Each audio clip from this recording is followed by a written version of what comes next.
Well, live from Moore Gymnasium on the campus of Bethune-Cookman University in beautiful downtown Daytona Beach, Florida. It's time for another Southwestern Athletic Conference volleyball matchup here on the CatEye Network as the Bethune-Cookman Wildcats look to sweep the weekend against the Alabama State Hornets. Hello and a very warm welcome. My name is Michael Trevillo. Happy to have your company. Cheryl Carlson joins me once again from the broadcast desk. Cheryl, Friday night we saw a great win for the Wildcats as they swept aside Alabama A&M. Your thoughts on a very good Friday night for Bethune-Cookman? I thought they did a great job serving and keeping the pressure on the other team's serve receive, and they did a great job blocking and passing themselves. Their serve receive gave them 3 options, and that made a big difference. Tonight is a whole different kettle of fish. On Friday, we had a new coach and a brand new team pretty much. Tonight, we got a brand new team, but not a brand new coach. Penny Lucas-White is in her 13th season at the helm of Alabama State, went undefeated in the conference play last year, only lost in the SWAC semifinals, only lost 1 game in conference a year before. This is the powerhouse team in the SWAC, and it's going to take everybody up and down the lineup to get it done today. Absolutely, and the injury Bethune had on Friday night is not going to help that situation at all, so somebody's going to have to step up and lead the team on the outside there. Yeah. Amaya Jennings out with a high ankle sprain. On the other side, big injury news. Starting libero for Alabama State, Temperance Chapman is out for the year with a torn ACL. She leads the team in digs at almost 5 per set. And that's a big thing for them. And maybe Bethune can take advantage of that. We'll take a quick break, and when we come back, it's volleyball here on the CatEye Network.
Is our DJ late?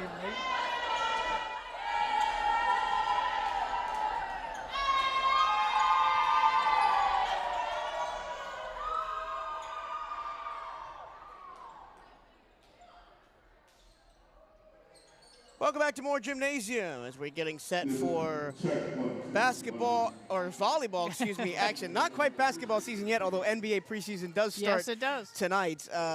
Getting you set for volleyball action between Bethune-Cookman and Alabama State. Let's go over some other news and notes before we get started here. We can officially call Niara Hightower the 250 women. She hit 250 career blocks on Friday night, has 252 for her career so far, pushing 300 for her career as we get towards the end of the season. And I don't see why she can't get that, to be honest with you. She's an amazing blocker. Alicia Callender continues to lead the team in service aces, assists, and digs, but serving was a problem for the Wildcats as they had 4 more errors than aces on Friday night, and was really the one thing the Wildcats need to clean up going into today. Absolutely. You do not want to get this team free points. For Alabama State, the player to watch is Kaylin Hines, who leads the SWAC in hitting percentage with .311 on this season. That is on an efficient number of swings as well. We know that Katel Price would lead the SWAC in hitting percentage, but he doesn't have enough total attacks. Yeah. But nobody else on this team is hitting over 200, nor do they have any player in the top 10 of any other statistical leaderboard. Yet Alabama State still comes in 2-1 in the SWAC. They won 2 5-set matches against Arkansas, Pine Bluff, and Grambling State on the road before falling to Florida A&M on Friday. Florida A&M flying out of the gate. They're the only team in the SWAC with a overall winning record through non-conference play, and they've started 3-0 as well. The Wildcats do play the Rattlers on Wednesday up in Tallahassee. So we are just about set to go. Cameron Clay serves an ace, and we're underway.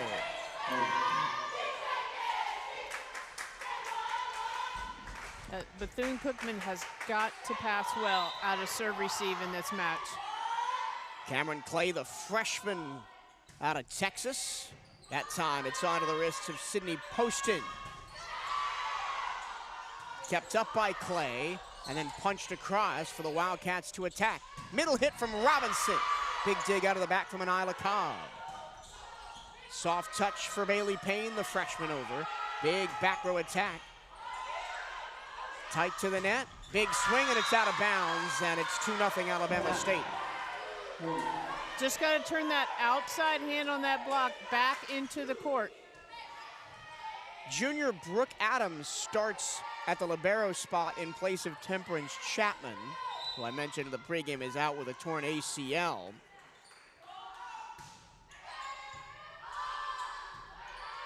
Callender sets up the tip. And an in-system pass for Alabama State, dug out of the back row. Hightower reaches over. Great dive by Clay.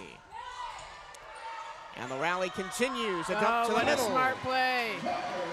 And the first point of the match for the Wildcats goes to Alicia Callender, up to her 24th kill of the season. Took a quick peek over there, saw that opening, and just dumped it over. Elizabeth Phillips getting the start in place of the injured Maya Jennings will serve as the Hornets grab another point. It's 3-1. Yeah.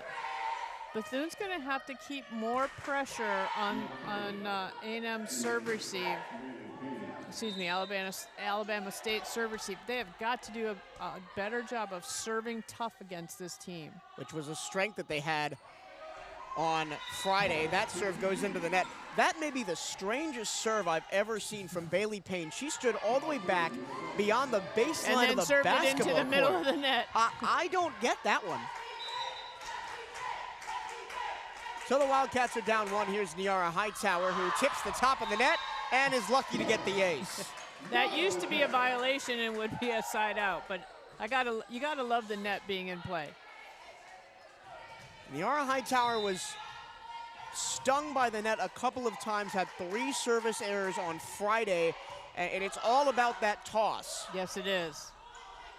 Reaching over to play it was Cobb. Wildcats in system. The pass a little bit behind Becca Freeman, who plays it out of bounds. She's got a little bit underneath that ball. And you can already tell that the Wildcats maybe playing a little bit tense here in the early going, knowing that they are the underdogs in this matchup, as opposed to Friday night. Here's the libero, Brooke Adams serving. Pass beyond the 10-foot line means it's an in-system play for Alabama State, and it's long. But it did take a touch going through.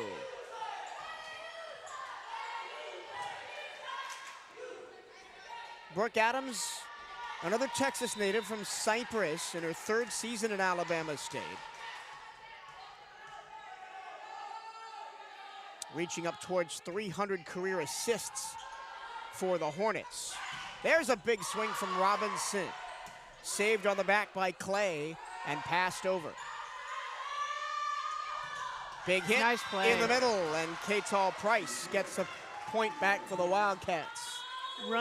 They ran that quick set a little bit farther away from the setter than usual, and that caused a opening in the block, which led to that kill. Nice set.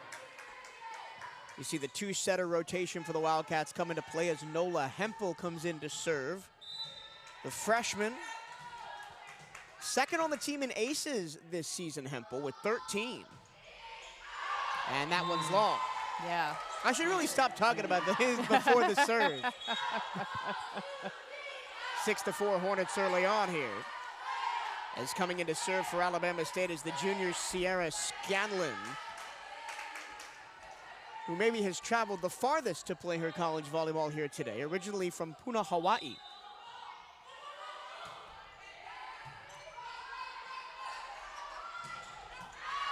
And it's in on the line. Great swing down the line from Phillips. I don't know. At first it looked like there was going to be a challenge, but Coach walked away. I think it's early enough. You don't want to burn one now. It's 6-5 in the first set. She went after it pretty quickly, and then she changed her mind. Jasmine Robinson, service error. That's two errors in a row. Can't do that against this team. And Isla Cobb serving now. She leads this team in kills with 110. Good pass. Robinson, who was excellent defensively on Friday, sets up Price for the easy kill. It's a smart play to tip that ball. CatEye Price out of the middle already with 2 kills in this early going. Wildcats have the lead down to just 1. Riley Davis with the serve. And a block, the first one of the game for Hightower, but the Hornets keep it in play. Here's Elizabeth Phillips, high off hands. Cobb. That was touch, so she had to play it. Libero set. Good cross-court shot by Jaylee Neely. Correction, Jemiah Morgan. You know, Alabama State might be playing their second libero, but she's doing a really good job so far. Well, and she still has almost 300 career assists, so yeah. Second libero or not. Yeah. She's got nice hands. She does a good job setting that ball when she has to. Good push. Phillips across again. That's a beauty. That was a nice set. It was a good push all the way up to the antenna with that ball. As Adams comes back in. Now the libero behind Adams is Brianna Swanson, the freshman, who's only played in a couple of sets there this year. So they probably will go with a 1-setter rotation in this match, or 1 libero rotation in this match, I should say. Good save by Collender. And a free, well, no, not a free ball for the Wildcats. I thought that was the third touch. It was not. It's a point for the Hornets. Right.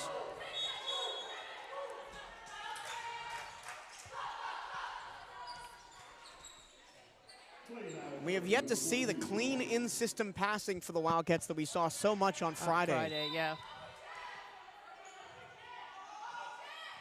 Back to the first server of the match, Cameron Clay. She got an ace first time around.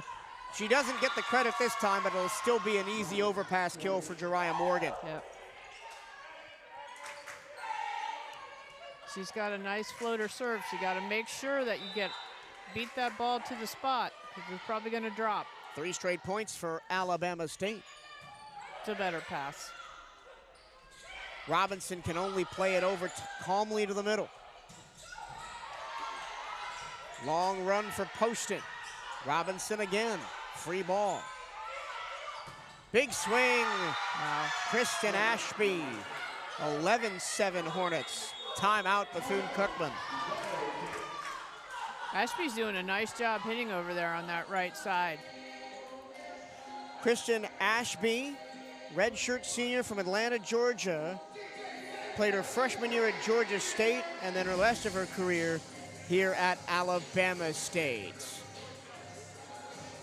Football season is here, and the CatEye Network is your home for all the gridiron action this season. Listen to every game live at youtube.com/CatEye Network or locally at 1380 WELE on the radio in Daytona Beach. The Cats return to action Saturday, October 12th as they head to Huntsville to take on Alabama A&M. Catch the call right here on the CatEye Network and 1380 WELE. Myself and Johnny Vickers will be traveling to Huntsville to bring that one to you on Saturday. But we got to deal with the other team from Alabama here. Alabama State has used a 4-point run to take an 11-7 lead. And again, the Wildcats, I mentioned it, look tight. They don't look as fluid as they did early on into Friday's match. Yeah. Well, but they're not playing poorly. It's just the other team's just a little bit better right now. They just need to tighten up a little bit on serve receive and make sure they're not missing any serves. And Coach Williams taking all of her allotted time during that timeout. Yeah. Trying to get her team right. Cameron Clay's been a menace from the service line. Wildcats would love to side her out. That's a double touch. Yeah. Maybe she was hoping nobody saw the first one. That's Zenobia Willis, the graduate transfer from Arkansas Little Rock, committing the double touch. Willis is the team leader in blocks for Alabama State. As Elizabeth Phillips goes back to serve, and it's another error. 3 errors already. Yeah, it's a 4-point game, and 3 of them have been serving errors. And this is the kind of team that will punish you for those mistakes. Absolutely. The freshman Bailey Payne with that long serve. Back set, cross-court shot dug out by Clay. Blocked, but it rolls across the net for an Alabama State point. Yeah, right now that right side attack for Alabama State is that's been at least 4 or 5 points too. Yep, Kristen Ashby, redshirt senior out of Atlanta, the main attacking force there. It is 13-8. Not a great pass. Phillips can only play it over, although it took a pretty good hit from Adams to keep it up. Wildcats in system out of the back row. Adams keeps it alive again, and Hightower blocks it down. This one's got to go over, and it doesn't. Nice play. Kaytal Price comes back in for the Cats, replacing Poston on the libero side as Hightower goes back to serve. Hightower's got to serve tough, but she needs to make sure that she gets that ball over and inbounds. Good serve. That's a deep right at her. serve. No, and never went. They never couldn't went. get it over the net. No, Anila it never Cobb. went across the net. Well, Anila Cobb was in a really tough spot because she was all the way behind the 10-foot line and had to race up to the net to get that set from Adams. And they're almost using Brooke Adams, the libero, as a de facto second setter on the floor. Yes, they are. And so far, she's done a very good job of it. Another service error. 4-point lead, and now they're all 4 have been service errors for the Wildcats. Yes.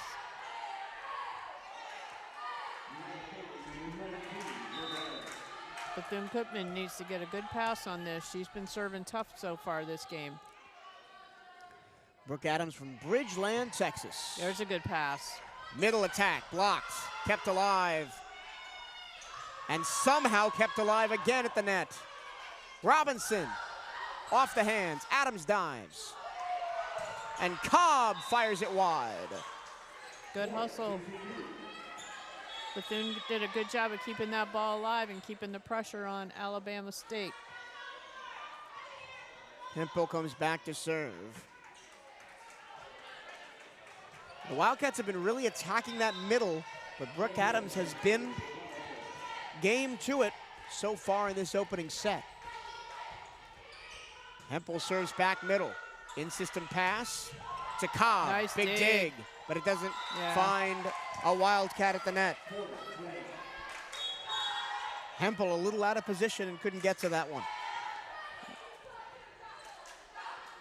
Well, the Hornets maintain their 4-point lead and side out after just one.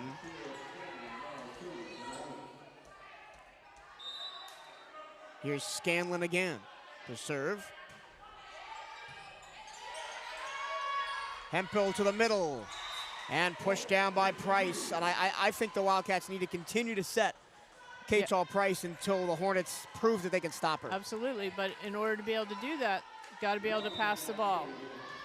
Got to have a good pass to get it to the middle.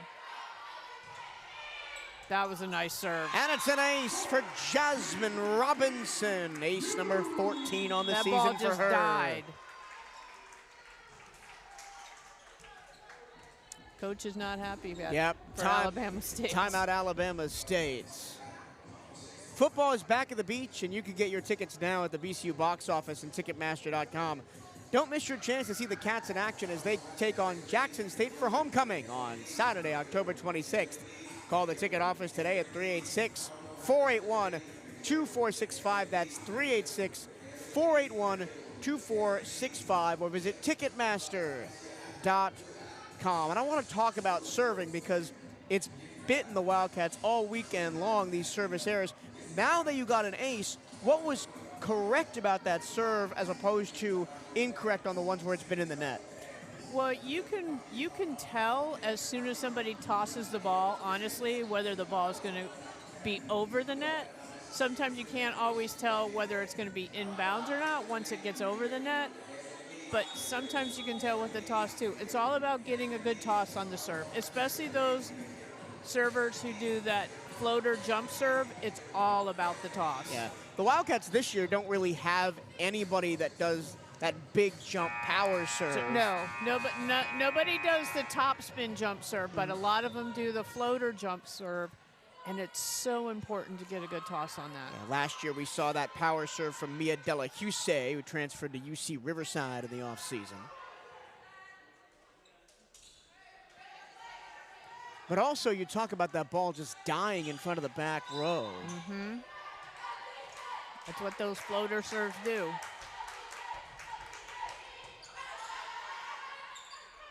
Middle attack, big dig by Davis. Adams saves it again. That's a tough set, and it's into the net. They have not been playing their outsides very well. No. That's now Neely's had to deal with one. Cobb had one that she couldn't tip over. And the Wildcats have brought it back to a one-point game. Another good serve. That one's high to the back row. Robinson digs it out. She'll have to play it from back there. It takes a touch. And Robinson again on defense. Hempel long run. AJ can't get it down. Big swing from Morgan.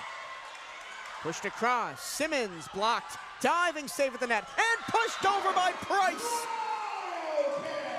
The Wildcats scrap and claw and tie the set. Nice long rally. Bethune-Cookman took advantage of it. And we're seeing the freshman Brianna Swanson come in at libero for Alabama State. Let's see if they attack her off the serve. They do not. They go back right corner. And a block at the net, and down for A.J. Simmons. And again, that serve was just enough that the pass was behind the 3-meter line. All they could do was set the outside, so the block could be there, poised and ready to block that ball. The more they can keep them out of system, the better. 5 straight points for Bethune-Cookman to take a 16-15 lead here in set number 1. Robinson again. Another good serve behind Cobb, the 3-meter line. Can't get to it.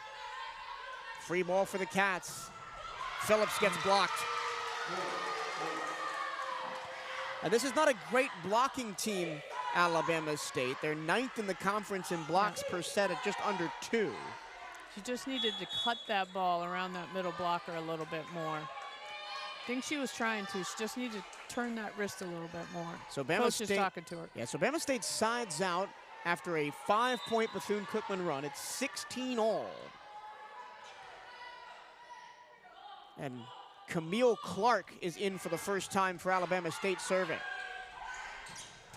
Nice set. The back set completely fooled the front row. And A.J. Simmons puts it down. And Camille Clark wears number 4 for Bama State, the junior transfer from Everett Community College. And she takes Nice the dig deep there. serve. That is long. No touch, and the Wildcats take the point. And again, the serve kept Alabama State out of system, led to a hitting error. Got to keep serving tough. Short over the net. Smart. Into the net. And scrambled over by the Hornets. Middle attack for Hightower. That one goes all the way into the crowd, and the Wildcats have another point. They lead it 18-16, or correction, 19-16. Yeah, I like how it served deep, and then the very next serve was short. Smart.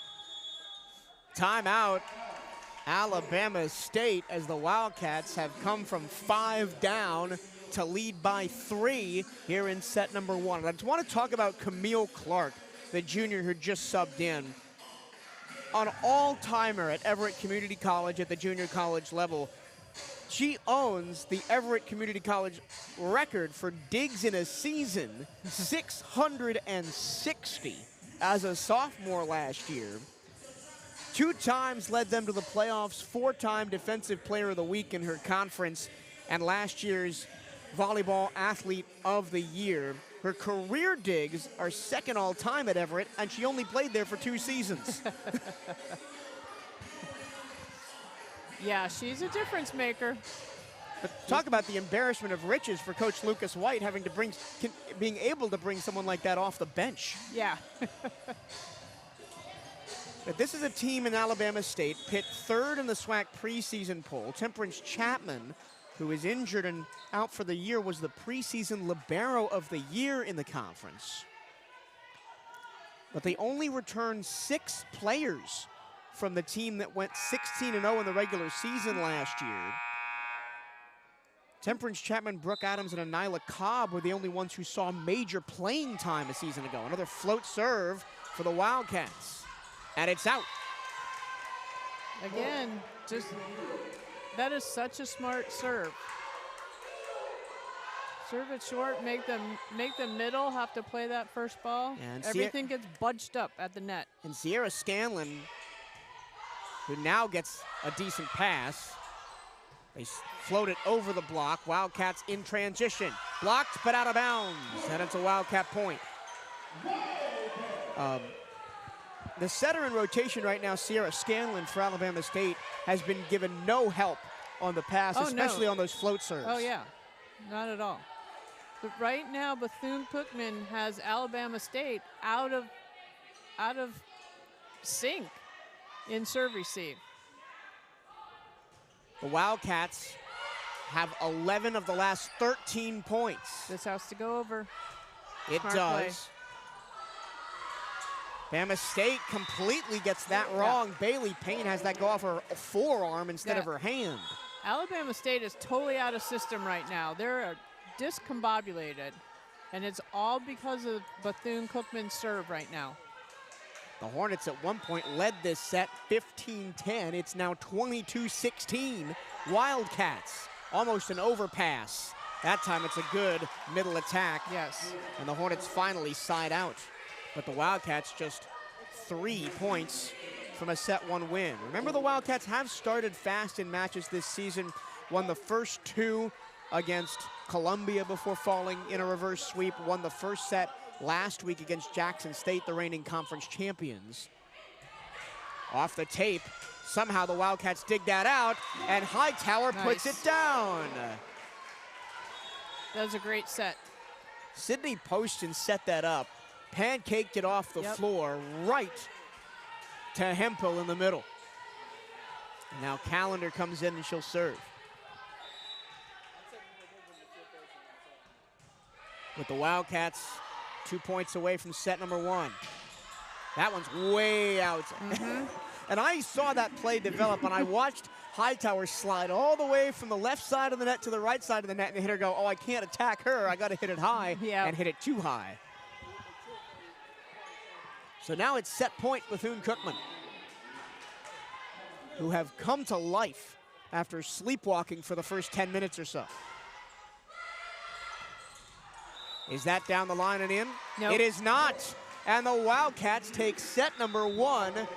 They score 15 of the last 17 points and win set 1 25-17. Yeah, well, look at the difference between when they were behind and now winning the game. They gave away points with their serve at the beginning of this game.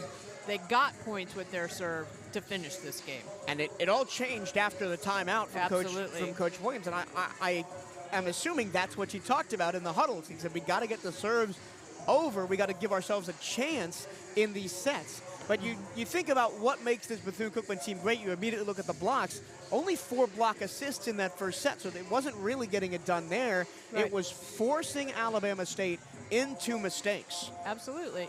They served tough, got them totally out of system, and the more they were out of system, the more out of system they got. A couple of stats from that first set. 12 kills to 10 in favor of Bethune-Cookman. 10 attack errors for Alabama State. Alabama State at one point was hitting over 400. They hit 0 at the end of the set. The Wildcats hit 278. 2 aces, 4 errors for the Wildcats. So the errors still piling up from the service line for Bethune-Cookman. Got to correct that. 2 total blocks for the Wildcats, 1 for Alabama State. 20 digs for Alabama State and 16 for Bethune-Cookman. This is an Alabama State team that attacks very efficiently because they give up the fewest digs per set to their opponents in the conference. Haven't really seen that so far. No, because they're making hitting errors because they're so out of system because of the Bethune-Cookman serves. So Bethune-Cookman has to keep the pressure on them. Know that adjustments are going to be made, and they're probably going to see some tougher things coming back at them. But they got to be ready for that. But they got to keep serving tough and keep Alabama State as much as possible out of system. CatEye Price leads the Wildcats with 4 kills, 2 for Simmons, 2 for Phillips, 2 for Hightower, 1 for Freeman and Callender. It's 6 kills for Kristen Ashby, the freshman for Alabama State on that left-hand side. But she is one of only 2 Hornets, the other being Jelaya Morgan, hitting in the positives right now. Everybody else hitting negative. That's Bailey Payne, Aliyah Cobb, and Taylor Williams. And we highlighted Anila Cobb as somebody, the kill leader on this team, the graduate senior leadership as someone who would be big for the Hornets in this match, has not performed so far. Not so far. But again, she's been put in some tough spots with some bad passes, some sure. bad sets. There was the 2 consecutive plays on the left-hand pin that she just couldn't push over because the set was way in front of her. Right, exactly. And that's why it's important for Bethune to keep, so I know I keep bringing it up, that's why it's important for Bethune to keep serving tough. Keep them out of system. The Wildcats coming into the game have 3 players in the top 10 in the conference in total blocks. Hightower leads the way with 72. CatEye Price is up there with 43, and then Sierra Herndon with 36. So we'll switch sides. Wildcats now attacking left to right in the gold home uniforms. Alabama State in the all-black as we get ready to start set number 2. The Wildcats up 1-0 in the match. And the same way they started against Jackson State last week. You saw the second set was tight against Jackson State. They lost it in overtime, and then it kind of spiraled. Yep. So I think it's got to be important for the Wildcats, even if they lose this set, to keep their heads up and know that they are in this game. Absolutely. We will start with Alicia Callender serving left to right for Bethune-Cookman. Callender, the senior from Puerto Rico. Good serve. Long run for Clay to set that up, and it's finished off by Kristen Ashby. That was a nice set. I mean, that was a nice shot, nice roll shot. Just a little bit miscommunication in the back row on Bethune's side of who was going to go after that ball. Ashby averaging 1.5 kills per set. Robinson out of the back row, blocked, and it's a point for the Hornets. And the Wildcats, just like set one, start down 0-2.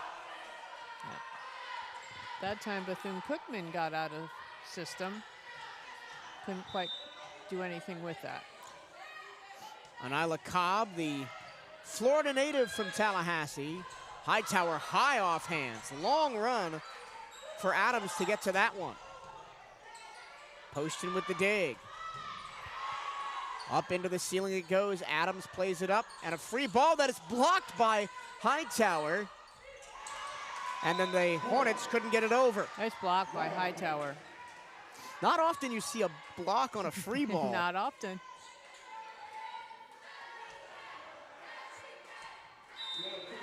Well, the Wildcats are on the board in set number 2. And here is A.J. Simmons with the serve. And a solo block. Whoa. Jasmine Robinson was all alone over there, and she got up and knocked it down. She just got right in front of her and blocked it straight down. And that's best on best. Best player on the Wildcats against best player on the Hornets. Robinson versus Cobb. And that's a poor set that goes out of play. Yeah, I'm not sure how much it was a poor set as much as maybe lack of communication. I think the hitter was thinking it was going to be set inside, but the set went outside towards the antenna. Zenobia Willis will come out for Alabama State, replaced by the sophomore Essence Jones from Alpharetta, Georgia.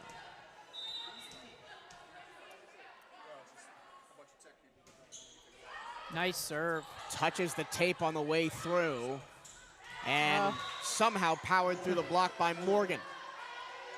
Good adjustment by the setter to just put that ball straight up and not try and do anything fancy with it. Jeriah Morgan from Pleasant Grove, Alabama, who got that last kill. Transfer from Charleston Southern. Was 4th for the Buccaneers of Charleston Southern in both kills and blocks last season. Had over 300 kills and 52 blocks. I'm not quite sure what is going on. No, we have another stoppage here as Coach Lucas White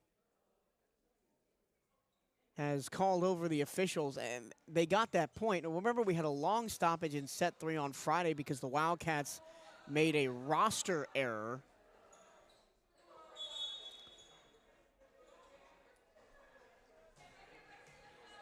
And we just had a player run to the locker room for Alabama State. So we had to make an emergency substitution. So we're back to action at 3-3. Cameron Clay serving. The leader on this team in service aces, 15.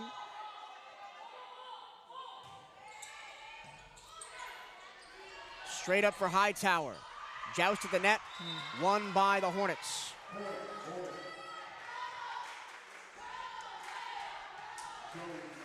Everything was kind of all bunched up in there. The pass went that direction, and then the set went right in front of it. Maybe set the back? Set right side on that? Overpass, punished by Kaylin Hines. Haven't seen much of Hines, the team leader and conference leader in hitting percentage for Alabama State, the sophomore out of Illinois. But a 2-point swing for the Hornets gives them a 5-3 lead. And an ace. Sydney Poston unable to dig that one out. She's immediately replaced by Riley Davis. Now we get to see the opposite of how important it is to serve receive the ball. 4-point run for the Hornets. On Bethune's side. Overpass again. They're gonna call back row block on that. Wildcats all out of sorts. 5 straight points for Alabama State.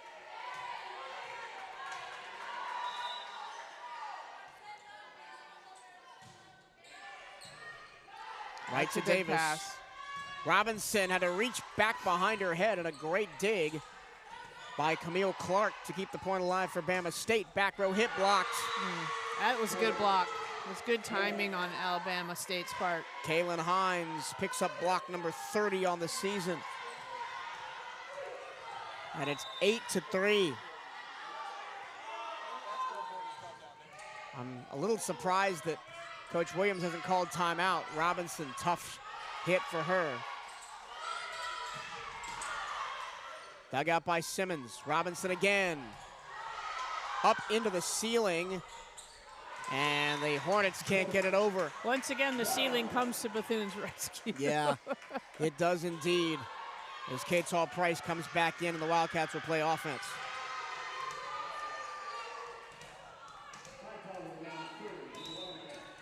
But a 4-point lead for the Hornets here early after the Wildcats rallied to take set one. Yeah, that ball never went across. I was about to call block for Catall Price. No, that ball never went across. Even if it did, Price was right there. Yeah. That set was really low. Clark, first contact. Everything near pin, and it's spun back in by Price with Sierra Herndon also. Well set block there. The Wildcats able to set up their block. Is where they are best. Have led the conference in blocks the past 3 seasons. That one a very deep serve. Off the tape, playable by Callender. And Elizabeth Phillips got that all wrong out of the back row.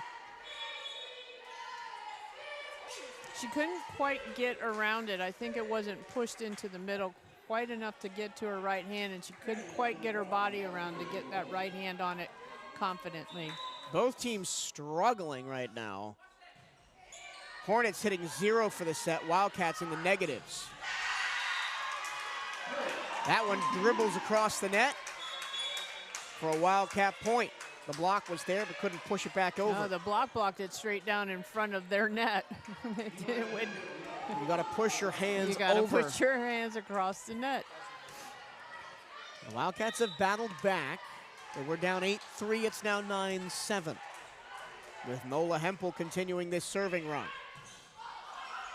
Overpass. And again, standing jump hit goes into the net from Jeriah Morgan. Everything was just right there. It never left that corner of the net there. Both teams are hitting in the negatives right now.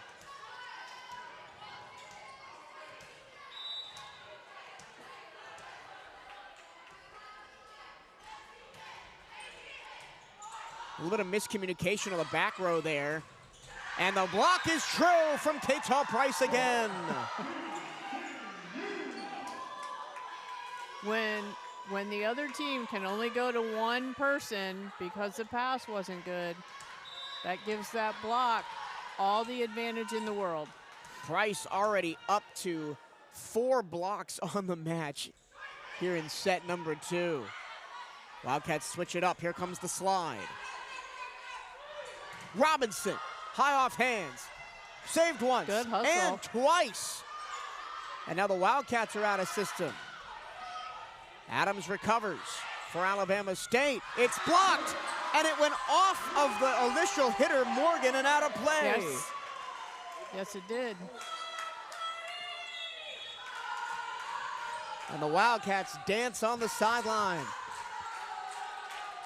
as they have stolen the momentum all the way back and lead 10-9.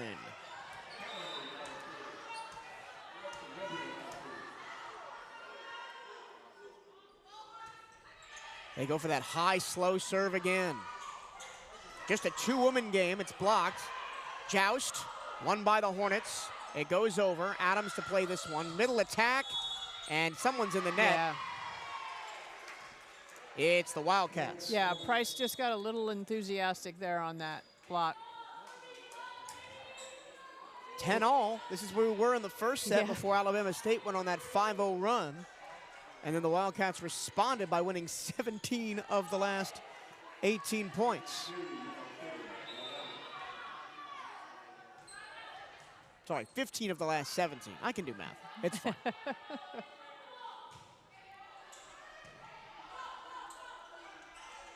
Wildcats almost ran into each other there. Mm-hmm.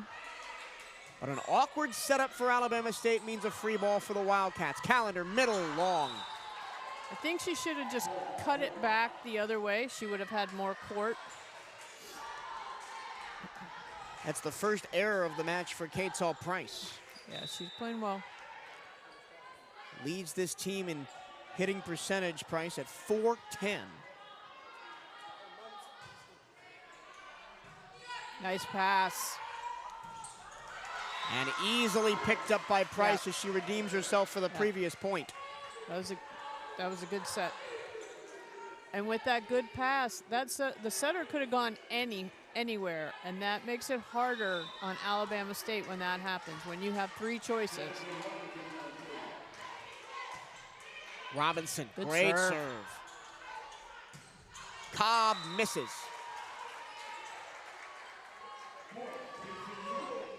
Anila Cobb, no kills, 4 errors on 7 swings so far for the kill leader on this Alabama State team coming into the game. Timeout, Alabama State.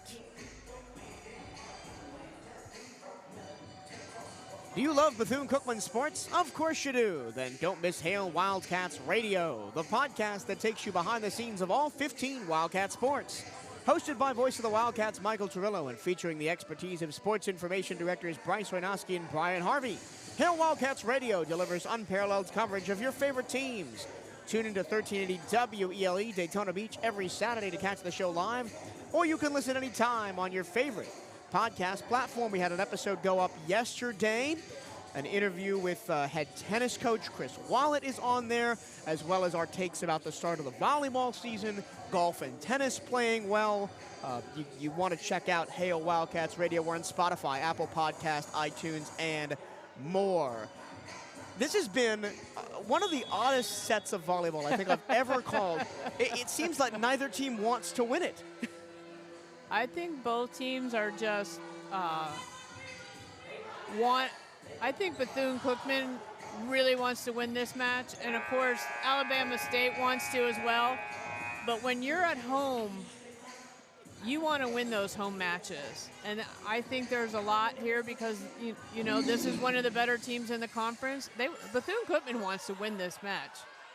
Both teams hitting in the negative so far in set number 2, but the Wildcats have 6 total blocks in this second set. Really tight to the net. All the setter can do is play it over. Nice diving dig by Adams. Another free ball for BCU, but Price has a tough receive on it. Now the Hornets back in system, off of the head of CatEye Price and out for a Hornet point. Not much you can do about that. 12 all. And a win tonight for the Wildcats would give them so much momentum going in to Wednesday's match against table-topping Florida A&M. Adams back at the line and gets the ace as Robinson and Davis ran into each other. Yeah, there's got to be quicker communication on that one as to who's going to take that ball. They're talking it over right now before the ball is served again. That's good to see.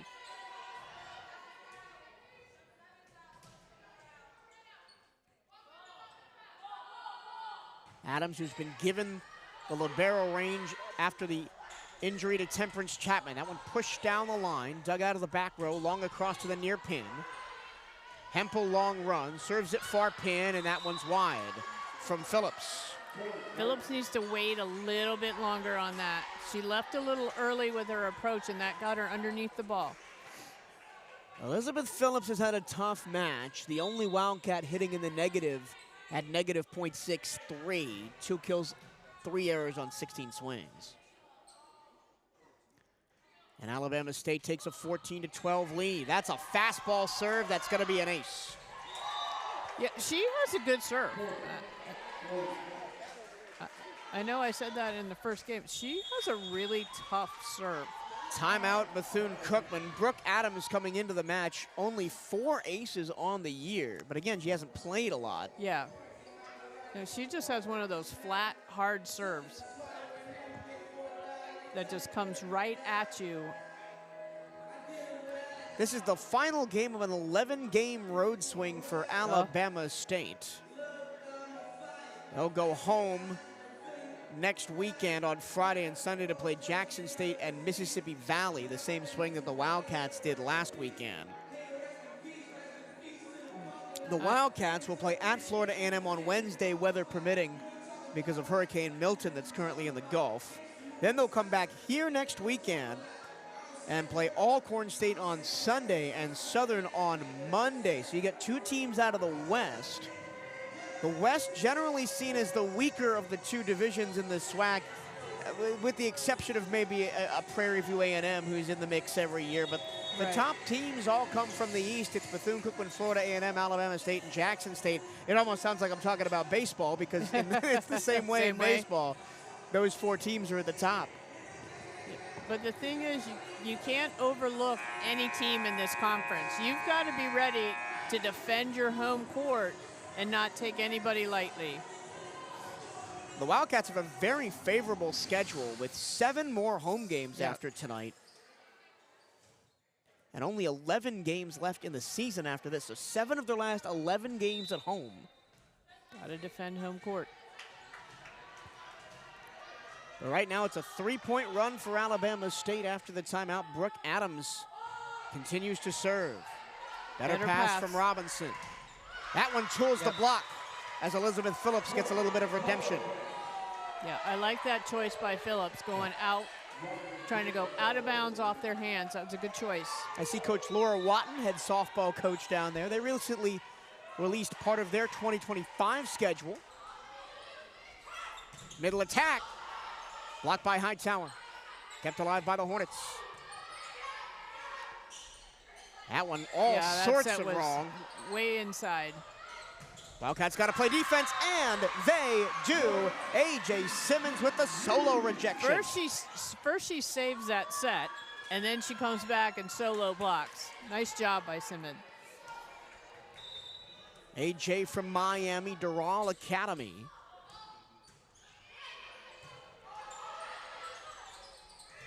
Good pass initially, but the serve went nowhere. It was tight, though. The pass was tight. Phillips off the hands. Cobb, wide and didn't take a touch. No. So the Wildcats. It was close, though. I kind of thought maybe it was a touch, but right away nobody called it. It could be my angle. Yeah, and Coach Lucas White maybe looked at the challenge card thinking, but decided against it.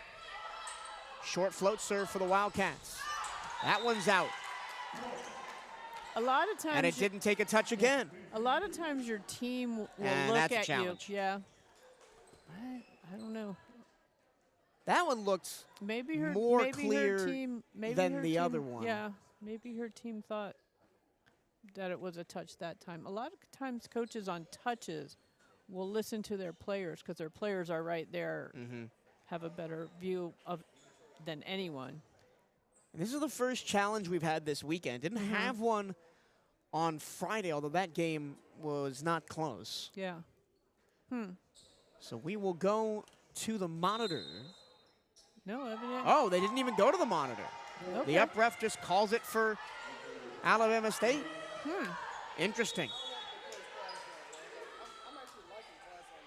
So instead of 16-15 Wildcats, it's 16-15 Hornets. Yeah, they haven't changed the scoreboard yet. There we go. That's a big overturn. And if I'm Coach Williams, I'm kind of mad they didn't even look at it. Well, I don't know. She doesn't seem to be. So maybe she. I don't know. Maybe they felt like they didn't need to go. That somebody saw a touch. I'm not sure. Robinson dives that one. And it's blocked. Ashby right there for Alabama State. And just like that, it's 17-15.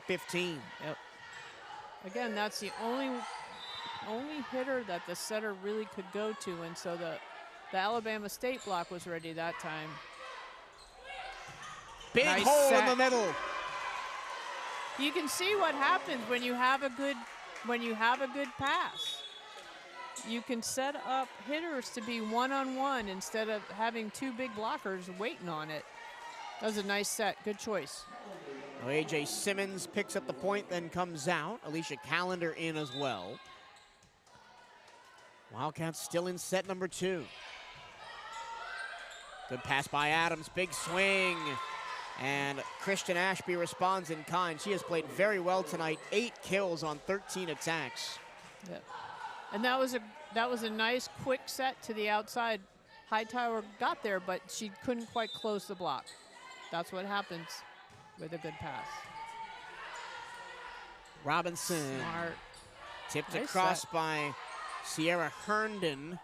And Alabama State all out of sorts again. Yes. Just running you back through this second set. Both teams still hitting in the negative. 10 errors for the Hornets, 7 for the Wildcats.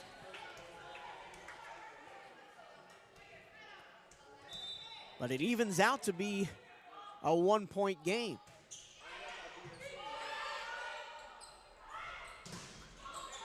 That one tools the block and gets down for Alabama State. The Wildcats just can't seem to get any serving runs going. Yeah. The Hornets have been better in this set at serve receive. Adams especially has played some really nice passes. That one's good though, and a big cross-court swing. That was a nice play. For Sierra Herndon, who didn't really feature on Friday night, sat behind Amaya Jennings, but with Jennings out, Herndon's getting a big chance to play, the transfer from UNC Greensboro.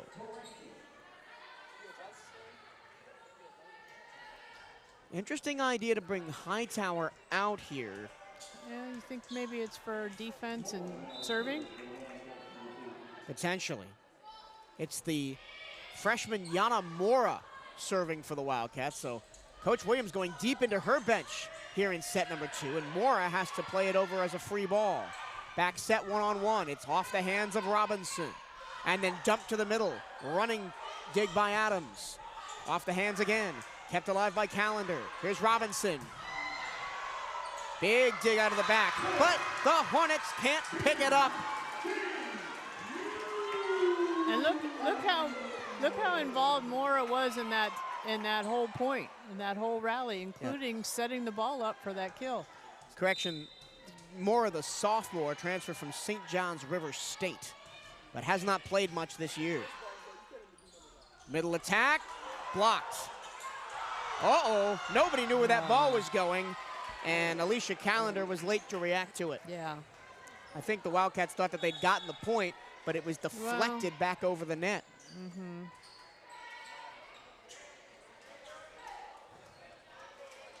So Hightower comes back in, but it is immediately rotated out for the libero. 2019, still a close set, number 2, as Sierra Scanlon goes back to serve. Callender back set. Herndon misfires. Okay. Now see, on that one, I thought that was a touch, so you never know.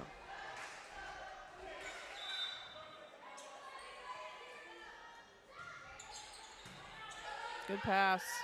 Callender has options, but the option she chose was blocked. This one's got to go over.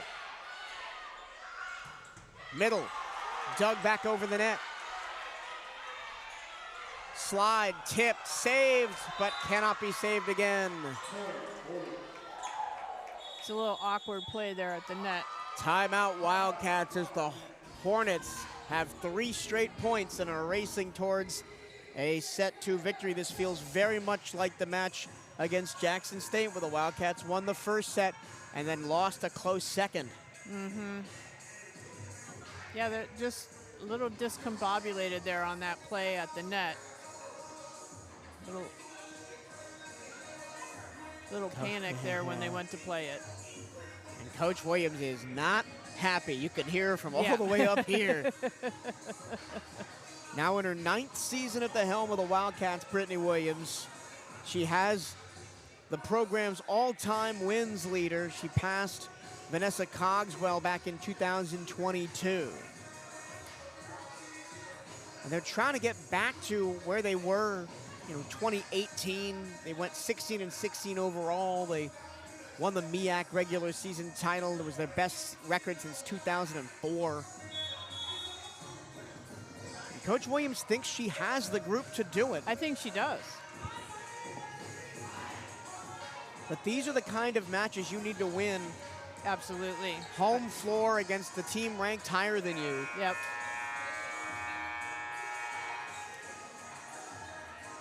Right now, their back's against the wall in set 2. It's 22-19 with Sierra Scanlon serving well for Alabama State.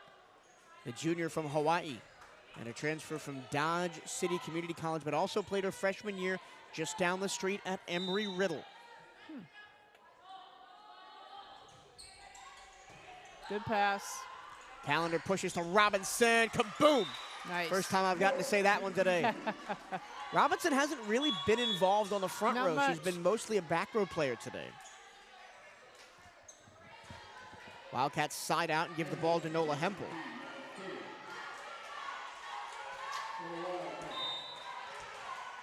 Four times first team all-region at Jackson High School in Atlanta, Hempel. Tight to the net on that pass, and it leads to the block on the near pin. Nice block. Simmons and Price combined for that one.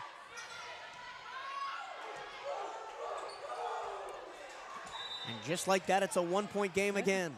Keep serving to her. Make her have to work. Hempel goes middle. Blocked. Somehow kept alive by Scanlon, who was lying on the floor. Yeah, you can't tip like that against her. Price punishes the overpass. Yeah, you can't tip like that against Price.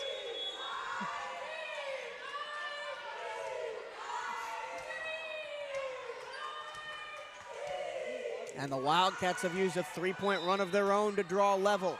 Good timeout by the coach.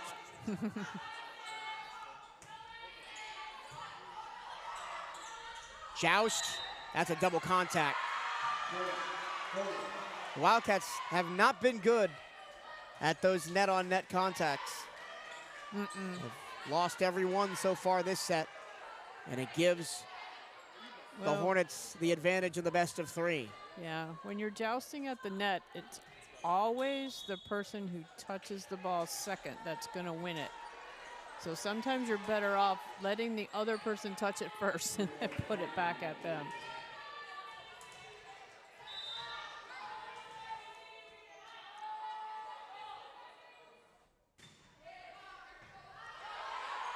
Right to the net. Tip far sideline. Did that get in? Yes, it did. A beautiful shot for A.J. Simmons. She loves pushing that deep line, and she's so good at it. Game to 2. 23 all.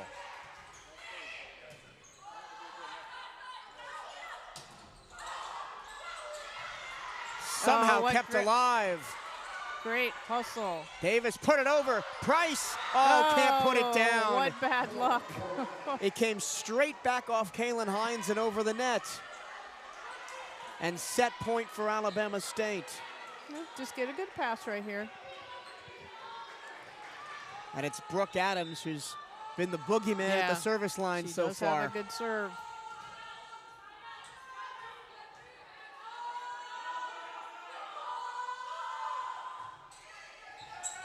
That's not a great pass. This one needs to go over. Hempel pushes it across. Blocked, though. And we're going to overtime. Yes, we are. Katel Price. Price was so excited. She was like standing at the net ready to keep playing. It's like, no, you got to come out of the game. We rotated. And Coach Lucas White calls timeout. This had the feeling of a set that was going to go all the way, and it has. So both teams have climbed back into the positives in hitting percentage. Well, the Wildcats now at .29. With that block, Alabama State dips back to -0.2, but both hovering right around 0. Yeah. It's been a much better offensive game for both teams. They're hitting more consistently. 10 blocks on the set for the Wildcats. That's amazing. 13 kills to 9 in the set for Alabama State. 14 errors, though. Yeah. Well, and that's Bethune-Cookman keeping the pressure on their serve receive.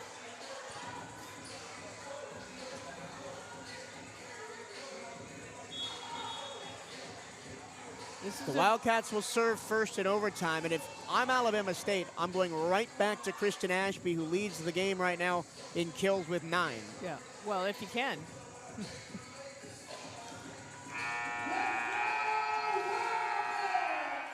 The setter in the middle is the freshman Cameron Clay for Alabama State. It'll be Poston to serve. Correction, that's Davis. And that is in.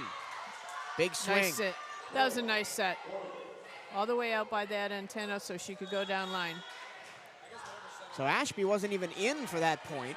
They now bring her in as it's set point again.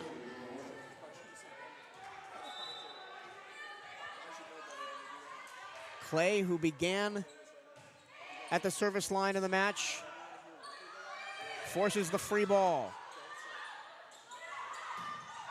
And that's long. And we're tied again. Another attack error. And we're going to have a challenge, I think. Why wouldn't you? Okay. No. I don't hate this. I don't hate this challenge. I know, but that ball was so far out. I know. She doesn't have anything to lose. Yeah. Because if you win this challenge, you win the set. Mm-hmm. Plus, you take some momentum away from Bethune-Cookman, who are now serving back at 25 all. Mm-hmm. That ball was just so far out. I just can't see where somebody touched it. But yeah. If the Wildcats get an in-system play, where do you want to see them go with it? To the middle. To the middle. We haven't really utilized that middle attack, and when we have, it's been shut down. Mm-hmm. Niara Hightower only 2 kills on the match. Yeah. But now would be a good time to get her back into the match. Yeah. Get her going here. And only 1 block, so she really hasn't been a part of proceedings. Yeah, well, I think, though, a lot of that is when she's been in the front row, especially in that first game, they were Alabama State was completely out of system, and there wasn't much for her to do offensively because they were making so many hitting errors. And even when they are getting swings, they're going away from her. Right. Oh, yeah. For sure they are. The problem with being a good blocker is that you know the opponents are not going to hit at you, so you're not going to get as many chances to block. You know who has done is CatEye Price. She's up to 7 assists with 1 solo. Right. As the Wildcats have 11 total blocks on the match, 10 of them in this set. As we await this review, which could give Alabama State the set. So 10 out of their 25 points have been block points. Have been That's blocks. amazing. And a further 15 from Alabama State errors. So that's all 25 right there. Yeah. I should say a further 5, and the Wildcats will get the point after review. We're 25 all. Like you said, it slows the momentum down, maybe puts them, but that ball was out. They put Callender at the service line at 25 all. And there is a massive difference between going up 2-love and being tied 1 all. Absolutely. Here we go. Big swing, big kill. They've gone to that exact same play twice in a row. Yeah, Bethune-Cookman has to stop serving the libero for Alabama State. They have got to put the pressure on somebody else. She has answered the call. She is a great passer. She's done a great job taking the second ball when she's had to. Keep the ball away from her. Serve somebody else. It'll be Anila Cobb serving for the Hornets. Nice pass. Wildcats get an in-system swing, but it's long and out of bounds, and the Hornets take set 2, 27 25.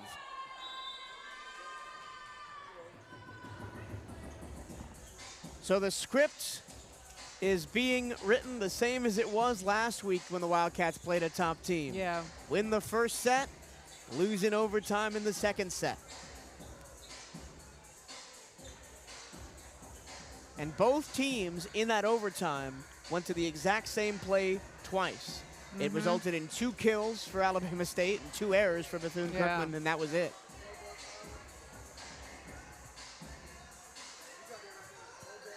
We'll take a few minutes and be right back. And when we come back, it's set number 3. We're tied 1-1 here on the CatEye Network.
Back at Moore Gymnasium, it's time for set number 3 with the Wildcats and the Hornets of Alabama State tied 1-1.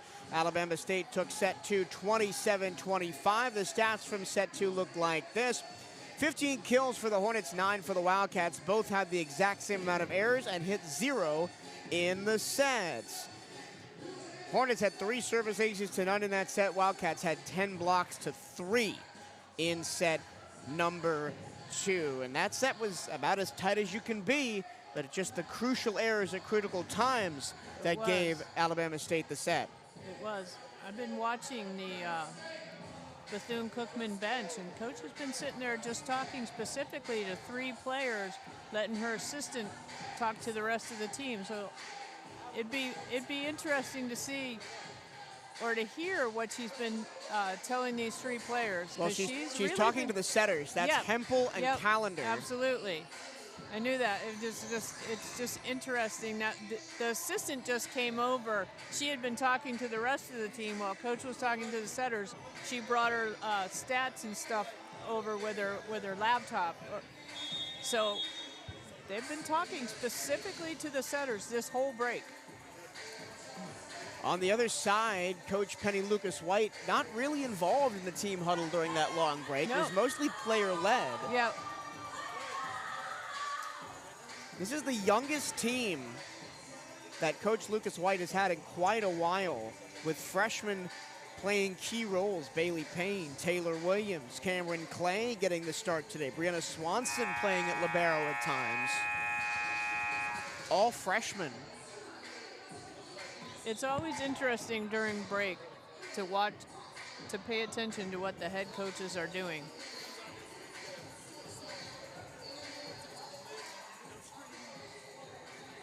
So in the match through 2 sets, Alabama State hitting exactly 0. The Wildcats 141. Not an offensive clinic by any means today. But Bethune's been putting on a blocking clinic, that's for sure. Now 11 blocks for the Wildcats, 10 in that second set. So Alabama State will serve first to start set number 3, the critical set number 3. Cameron Clay, the freshman from St. Hedwig, Texas, the team leader in assists and service aces on the year for Alabama State, will get us underway. And a block. Alabama State continues their momentum from the end of set 2 with Christian Ashby.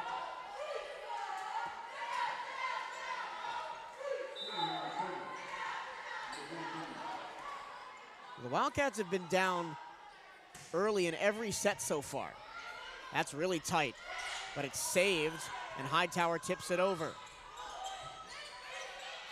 Wildcats can run in system here. Robinson! Oh, what a hit! Nice back row attack. This is the first time they haven't been down 2+ points to open a set.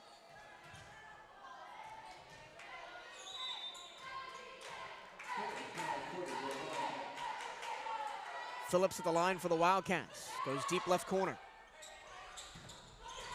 And a strong return in kind from Kristen Ashby, who has been magnificent this afternoon. 10 kills on 20 swings.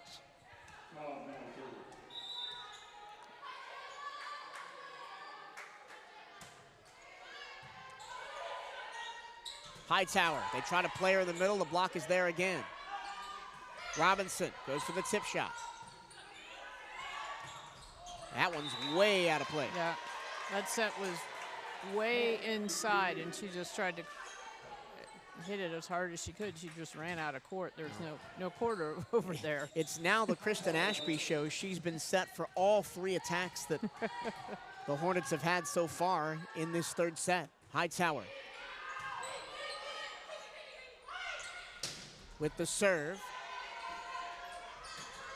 Good pass by the Wildcats and an easy kill for Robinson.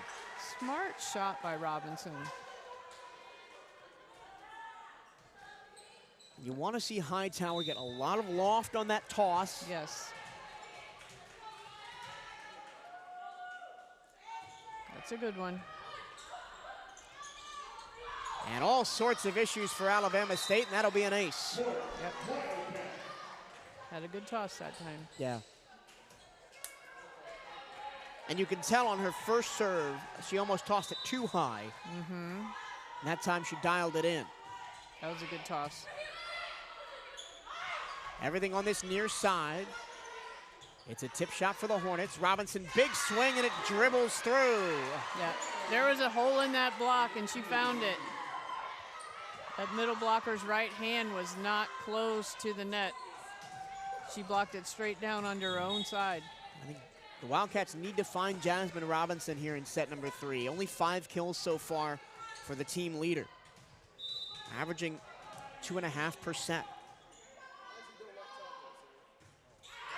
Robinson missed that one. You could tell, though, all of her serves, they're trying to make sure they're not serving towards the libero. And so now they bring Adams out and Clay back in for Alabama State. Watch for Ashby. She wears number 12 in black in the middle right now. That'll be an ace. Second of the match for Clay. She's got Her ball drops too. It's a nice floater serve.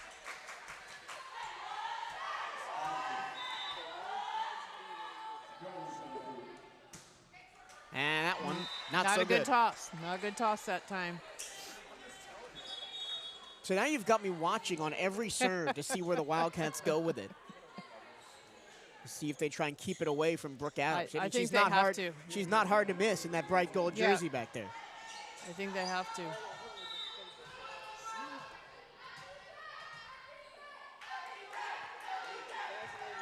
Ola Hempel on the serve. That's tight to the net. Blocked by Price. Yep. And that's all the way out of play with a big slide from Cameron Clay, unable to save it. I think you just got to keep going away from her. You got to test somebody else. Absolutely. On this back row. And I would go at Payne, which they do again. And again, it was tight to the net. Yeah. And that the was Wildcats all caused will by win a that point. pass. I mean, it was nice set off of that tight pass, but still, that pass was tight to the net. She didn't have any other options. I remember in the first game of the year against Manhattan when the Wildcats found something in a rotation, and I think they got 10 straight points by serving the same corner over and over and over again, and Manhattan just couldn't get out of that rotation. Yep. Right now, they just have to keep that ball away from the libero. Maybe go a little bit deeper one time, maybe try a little short serve, but keep it away from her third of the court. And I remember in the first set, the Wildcats had a lot of success on that short float serve that just dropped right behind the net and made the middles deal with it. Yes, that could be one option as well, but out of the timeout, you're not going to, hopefully, you're not going to try that kind of a serve. After you have a couple serves maybe and you're in a mojo of 1 point after the other, maybe then you go for it, but not after a timeout. Penny Lucas-White calls timeout. 6 conference titles in 13 years at Alabama State, including multiple undefeated regular seasons, including last year. I remember watching her play. Yeah, she played professional ball in the U.S. and abroad for the volleyball national team in the 1980s.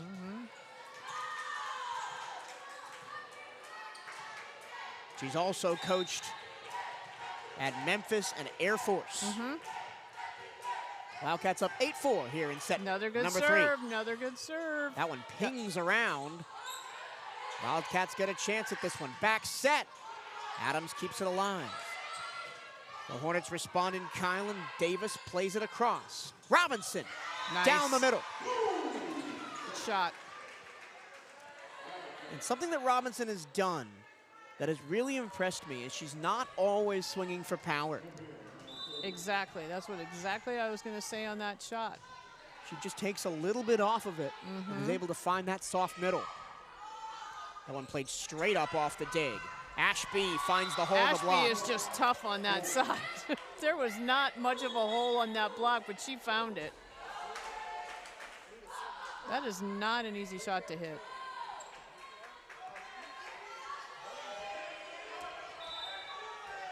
Ashby, 167 kills in 2 seasons before this year at Alabama State. That one an overpass. Hempel plays it up.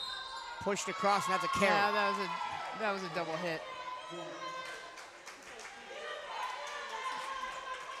The Wildcats taking advantage, and the Hornets claw it right back. Get a good pass right here. Get a side out. There's a good pass. Hempel right in the middle. Right there to dig it out is Clark. That's a tough set, though. And the Wildcats have a chance. Middle attack, blocked. Kaylin Hines. She had her cross body shot, though. I'm really surprised she didn't take it. It was there. Third block of the game for Hines. That's her first solo. Yeah, but that's a Price had that cross body shot that she likes to hit, and she didn't take it. It's open. Long run for Hempel on that one. Oh, what a great shot. That is such a hard shot to hit. You just used the really blocker. Sharp. Yeah, but to hit it really sharp cross court like that. That was Elizabeth Phillips on the kill that time. Yep. Just keep the ball away from the libero. And Robinson at the line. Good job. Camille Clark Nice deep can't serve. keep that one alive, and it's an ace for Robinson. That might be a really good place to keep on going right now. Is just try and serve that deep corner. Oh, now they changed the serve receive. Put the libero in the middle. Keep the ball away from her. Now they served it right at her. And perfect pass. And the slide attack is true.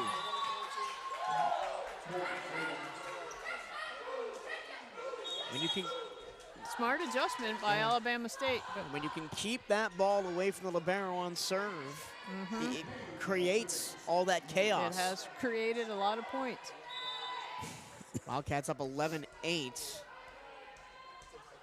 And this is Bailey Payne, who serves from, Flagler back County. wall. And that's set way above Price. Wildcats able to scramble it over. The Hornets love using that slide attack. That time it was missed by Hines. That time I thought there was a touch. Okay. That's why I'm not a line judge. Yeah, no challenge forthcoming, and we'll play on. That's why I'm not a line judge. Riley Davis. Nice serve. Nice set, though. Wow. And tooling the block is Elia Cobb. That was a really nice set. Sometimes you got to give credit where credit is due. That was a nice set. And as Alabama State plays Ashby, who's the hot hand, you got to remember Elia Cobb, who's 4 kills, 7 errors tonight, but she is the best attacker on this team.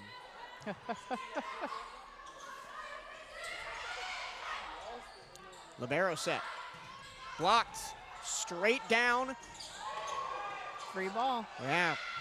What are you And going to do Elia with Cobb went all the way into the bleachers to Oh, save that one, and it nice. doesn't matter because the cross-court shot is vicious from A.J. Simmons. I like that play. They made it seem like the middle was going to go back too, and then she set it out to the right side. That was nice. Credit to Cobb, who dove into the second row of stands. Absolutely. To keep that play alive.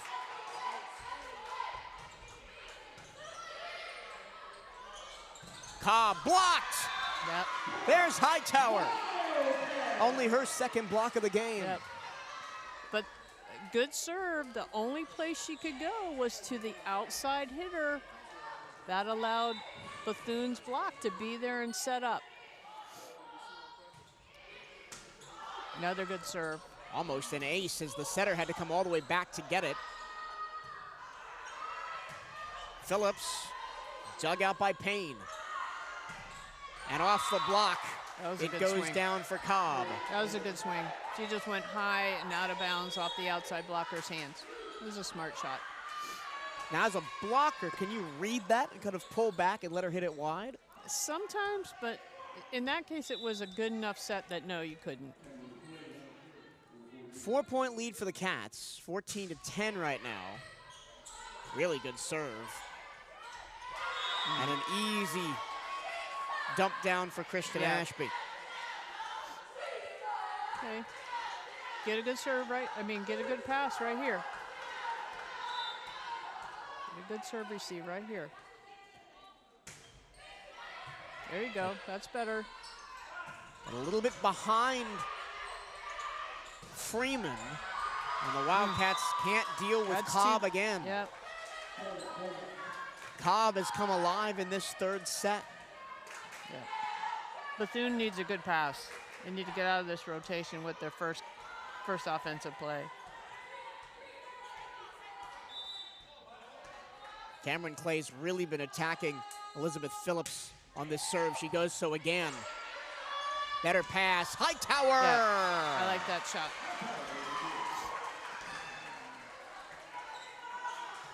And finally, the Wildcats side out.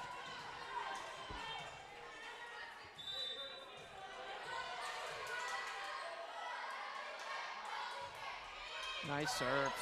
But the libero does play it well, Brooke Adams, and then tooling the block is Cobb again. Correction, that's Ashby who's rotated over to that left-hand side.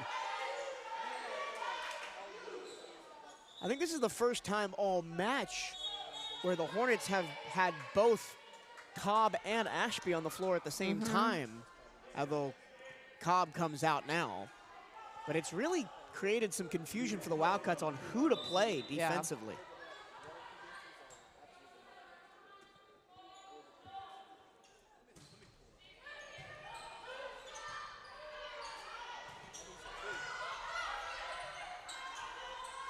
Joust, won by the Cats.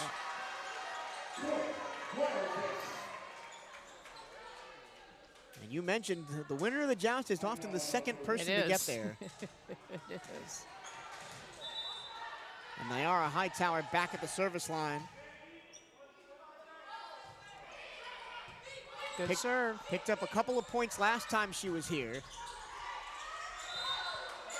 And the Wildcats are in the net with CatEye Price. Oh, no, he called a carry on that. Called a carry on Price. I guess it stayed in her hands a little bit too long. I don't really agree with that call, but no, it is what it is. I didn't either, but that's what he called, so. Essence Jones back serving for the Hornets. Middle again, Price recovers. Yeah, that's the shot I was looking for in that last game. And CatEye Price, maybe more so than anybody on this team, is the best at having a short memory. When things go wrong, she just comes back the next point and tries to do it better. Yep.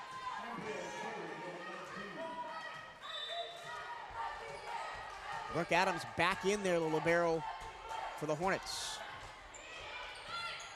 They'll go to Clark, though. Back set, Yeah, and that's you easy can't- pickings for Kristen Ashby. Clark has been on fire. You can't block her one-on-one.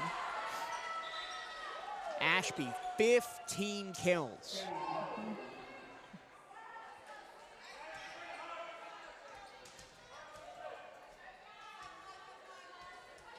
Scanlon, who had 324 digs last year at Dodge City Community College, served that time. And that one's tooled. That's hard when the outside hitter is so far off the court. It's really hard to block those because you have a tendency to turn and look at them and they're out of bounds. So you have a tendency to block that ball right back out of bounds. Here comes Alabama State for the last 5 points, and it's a 1-point game. Into the net off Adams. It'll be a free ball for the Cats. Middle, kaboom! Yep. See, she went over toward that right back, and that time she had left back and she went for it. She opened up the left back again by hitting over to the right back the last 2 kills that she had. Robinson, the transfer from Florida A&M. She'll go play her old school on Wednesday. And that slide has been unstoppable. That time, Kaylin Hines applying the finish for the Hornets. Yeah, I don't think Bethune's had a single block on the right side attack yet. And if they have, it's been a tool or out of bounds. Alabama State lowers the gap to 1 again.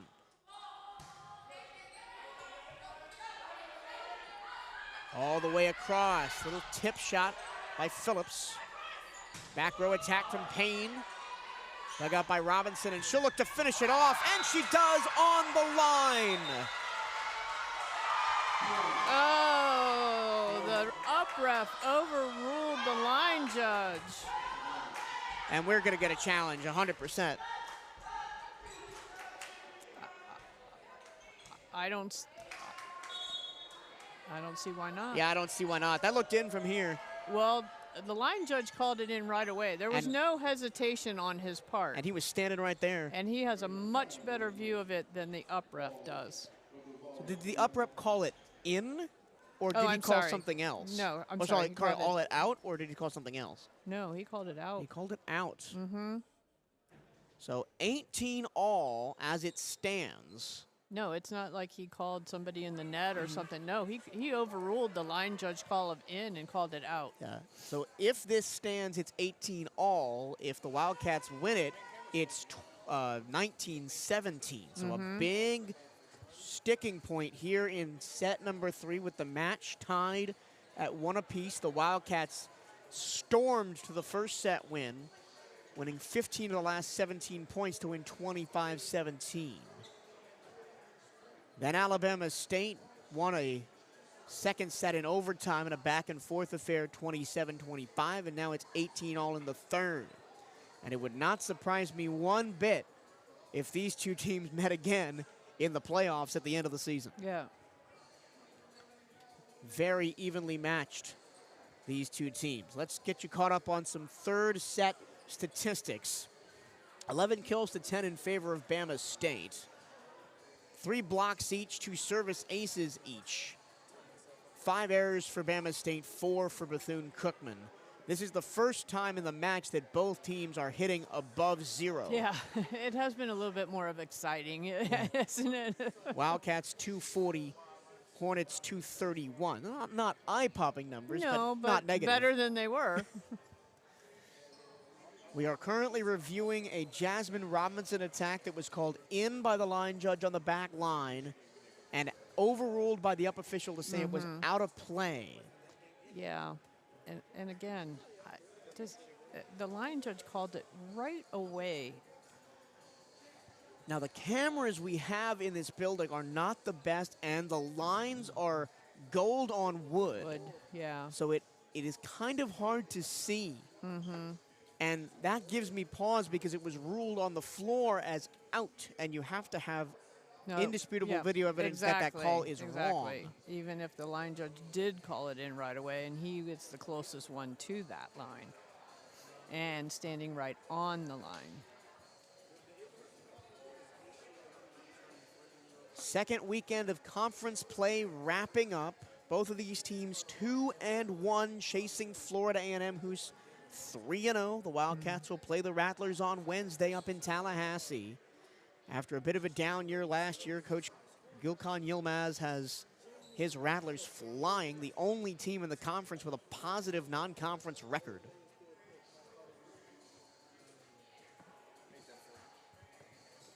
And I also want to keep tabs on Ashby. She has 15 kills right now. The most kills in a match for the Wildcats this season is 17.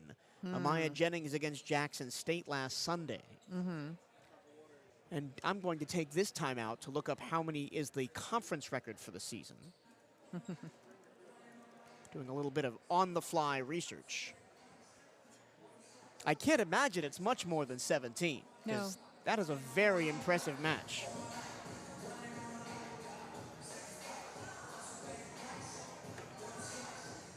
So the team high in individual kills. She's made a decision now.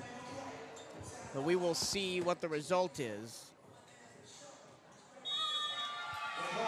And it call stands, and that's probably just not enough evidence to overturn the call on the floor. Yeah, well, that's unfortunate because there probably wasn't enough evidence to say, obviously, that it wasn't in either, so. Yeah. And to finish my point quickly, the most kills in a match for a SWAC player this season is Fatima Ramirez against West Georgia, had 23. And that's an ace. That ball just died in front of Riley Davis. Yeah, you got to move your feet on that one. She's standing all the way back there. You got to know that ball's going to die. Get your feet to the ball. And the Hornets have their first lead of the set since it was 2-1. It died again. This time Robinson dives to save it. And off the block and down for A.J. Simmons to tie it at 19. Good job by Simmons there to get that kill.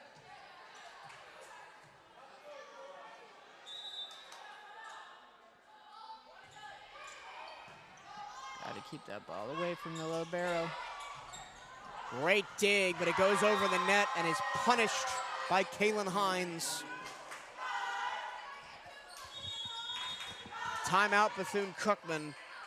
And this would be crushing to lead the whole set and fall right at the end. But it would be very much like what this team has done in tight matches the last couple of years.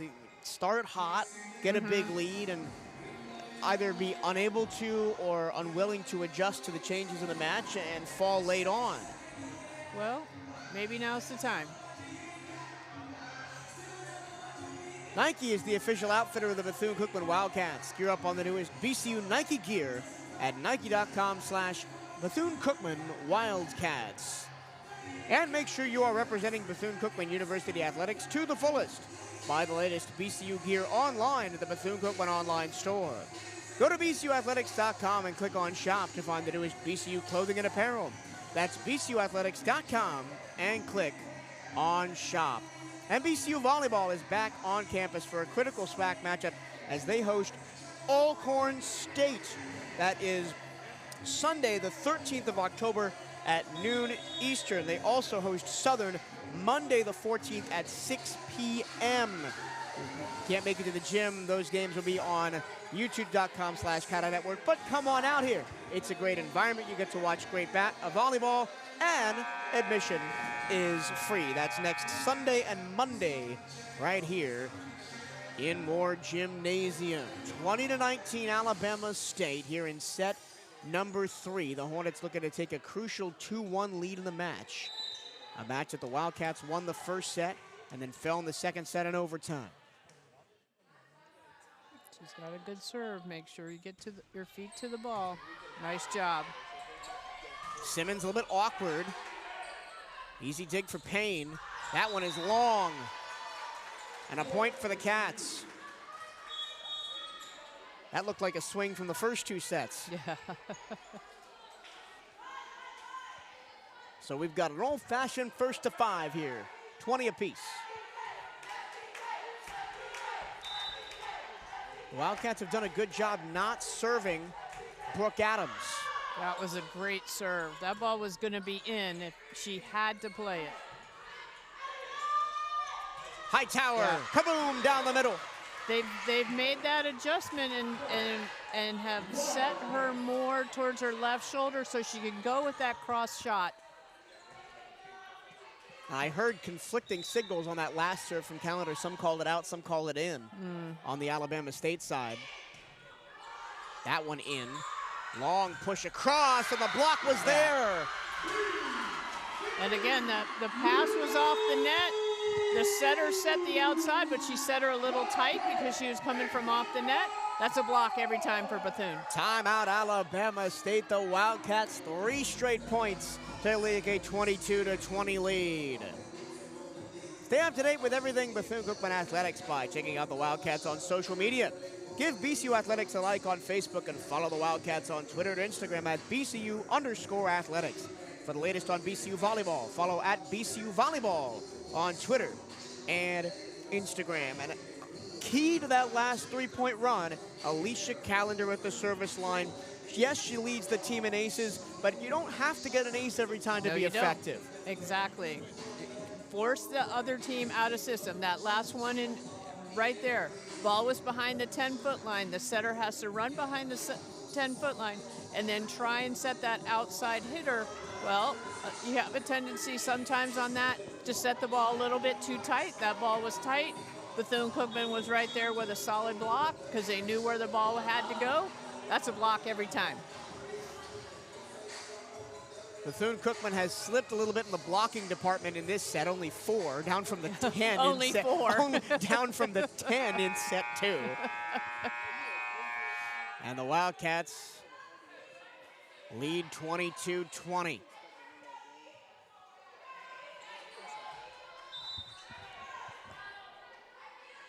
As Callender approaches again.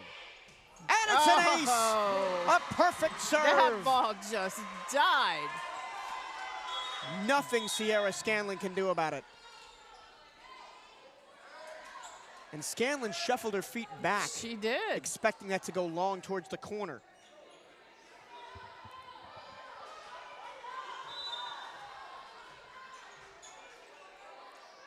Callender stares down that back row and serves it strong again.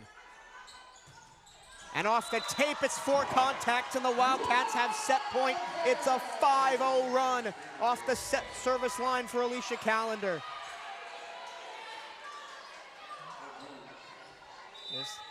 Just keep keeping away from number 19. Calendar serves right side again. Dug out by Nice. Cobb. Long run for the setter. Cobb over the hands. Wildcats. It's Robinson. Oh, she hit it in the net. That set was just a little bit too far in front of the 10-foot line.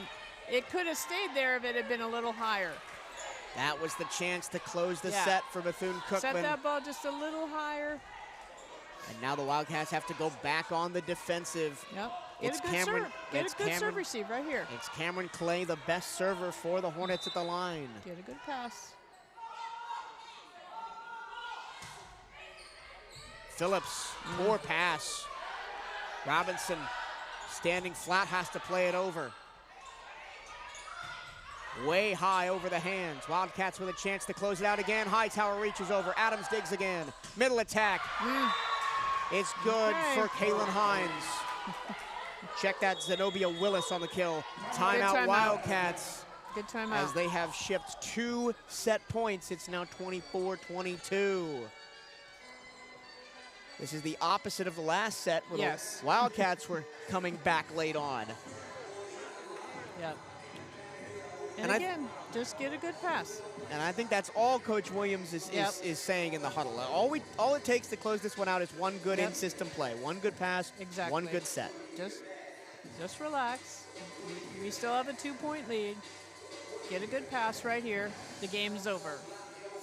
Zenobia Willis, who played that last middle attack for the Hornets, is a graduate student from Red Oak, Texas, transferred from Arkansas Little Rock, where she played 4 seasons, led the Trojans of Little Rock in blocks in 2022. With 127. Leads the Hornets in blocks coming into the game with 38 total.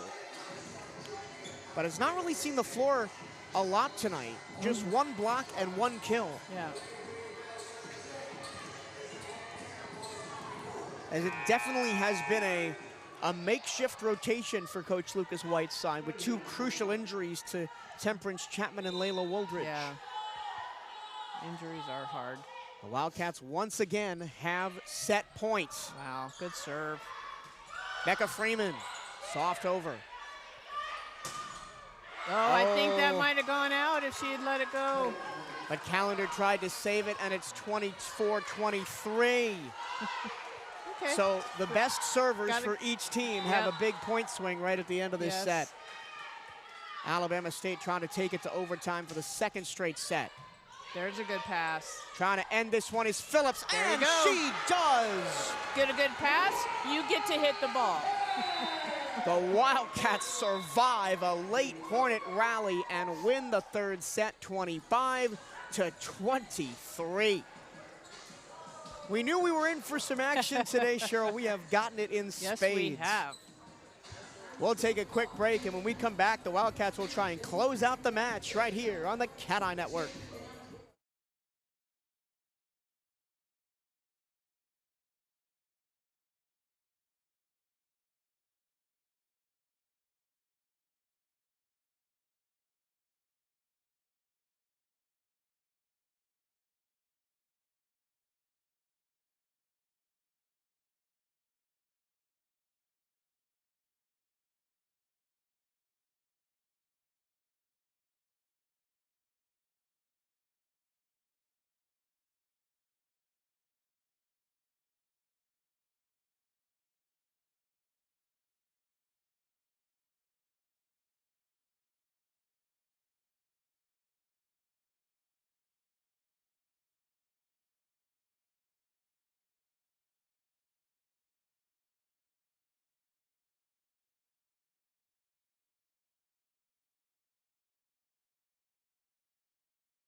Set 4 on the cards here from Moore Gymnasium as the Wildcats take set number 3, 25-23. They withstand a late Alabama State rally to take a 2-1 match lead. A couple of quick stats from set number 3. The Wildcats had 13 kills, Alabama State 14. Alabama State continued to hit the ball poorly. 8 errors for the Hornets. They hit just 171. The Wildcats hit 250 with 4 blocks for the Cats, 3 for Alabama State, and 3 service aces and 1 error for each side. The stats very close, but again, the attack errors have been the Achilles heel for Coach Lucas Whiteside this afternoon. Absolutely. And again, part of that comes from the serving that Bethune-Cookman has been able to do. It's kept a lot of pressure on their offense. Yeah. The Hornets hitting barely over 0 for the whole match, just 0.5. Yeah. Wildcats not much better, 175. That's still a positive number. It is. 4 players on Alabama State still hitting in the negative personally in this match. And the Wildcats will start us off attacking left to right. In set 4, the Wildcats a chance to close this one out. They serve. In system, that one's way wide. Yep.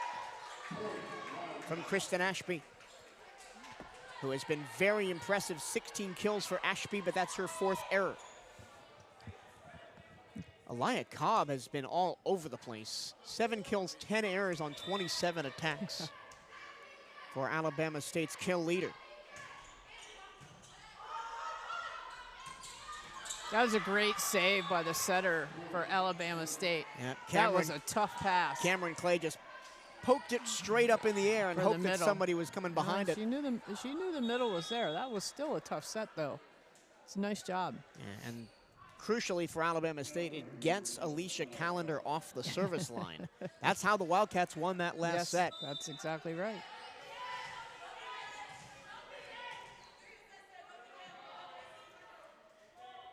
And now it's Cobb serving.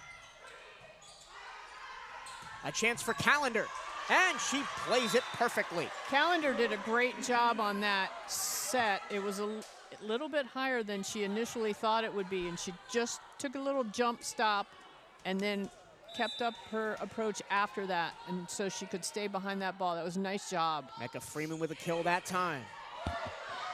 Tight to the net, back set, big swing, off hands of Robinson. Dump.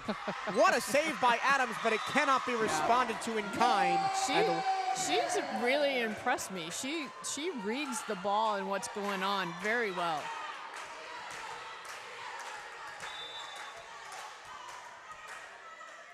And as we've been talking about all match, Wildcats need to keep that ball away from the libero. There's a good pass. And someone's in the net. Yeah. And it's the Wildcats.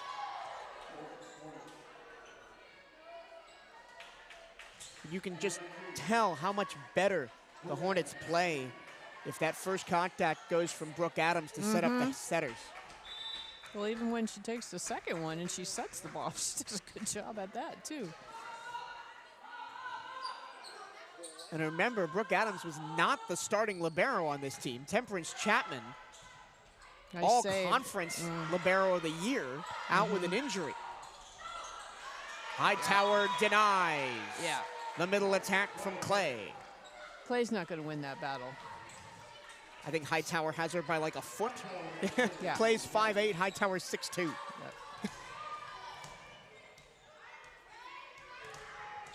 And now Hightower serving. Had a rough first set with multiple service errors, but responded in the third with a good service run in the middle of the set. That time, in play. Middle, off the tape. VCU got contact on it, still playable. A second block, still staying alive for Alabama State. A third block, and it ricochets over.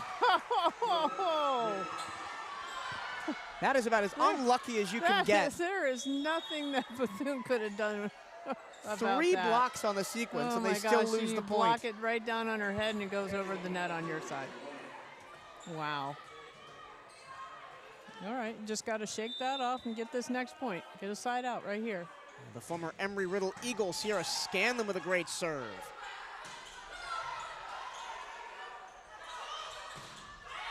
Blocked out. She would have been better off not sticking her hands up on that one. All the outside hitter had for Alabama State was to try and go off her hands. She just put them down. Ball would have been out of bounds. It's hard to do that, though. That's the first time we've seen that topspin serve from Scanlon, and it is crossing up Davis. That ball hits the ceiling, and Price didn't know where it was. Bethune's got to make an adjustment. It's going to be coming hardened with a lot of topspin. Now the problem just relax and play the ball. The problem with these topspin servers is it does often end up in the net. And it's another ace. I wouldn't be surprised if Coach calls a quick timeout here just to deal with this serve. Because Scanlon served before in this match and has not gone with the topspin. No, she hasn't. Coach Penny Lucas White bringing this out. There's a good late pass. In the match. Robinson gets it done. There's a good pass. And both teams have been so out of system for much of this match. It's been hard for the outside hitters to find any sort of rhythm. Yep. Wildcats finally side out after a 4-point Hornet run.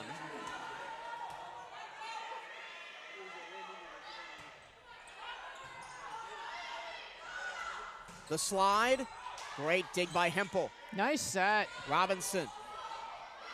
And it's all what sorts of issues. What a great back set by the libero. Yeah. And Cameron Clay, who's been very solid for the Hornets, completely misread that. Yep. And it's all tied up at 6.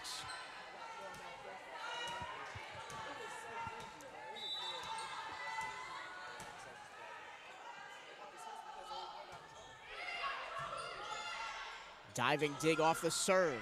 Tip shot. A diving dig in kind by Davis. Adams sets it up. Robinson can't get to it.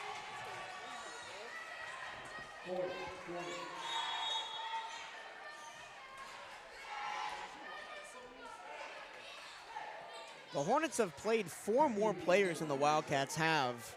Mm-hmm.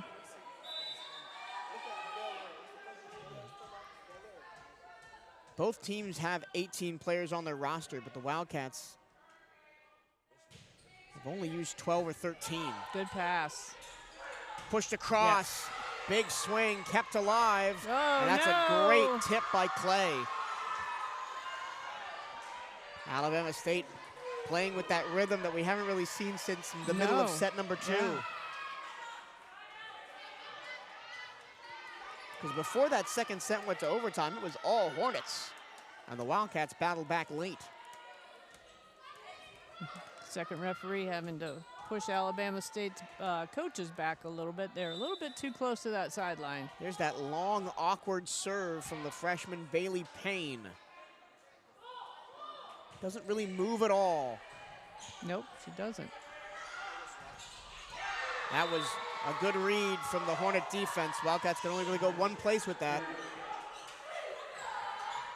And after the Wildcats scored 3 points to tie it, the Hornets have now had 3 points.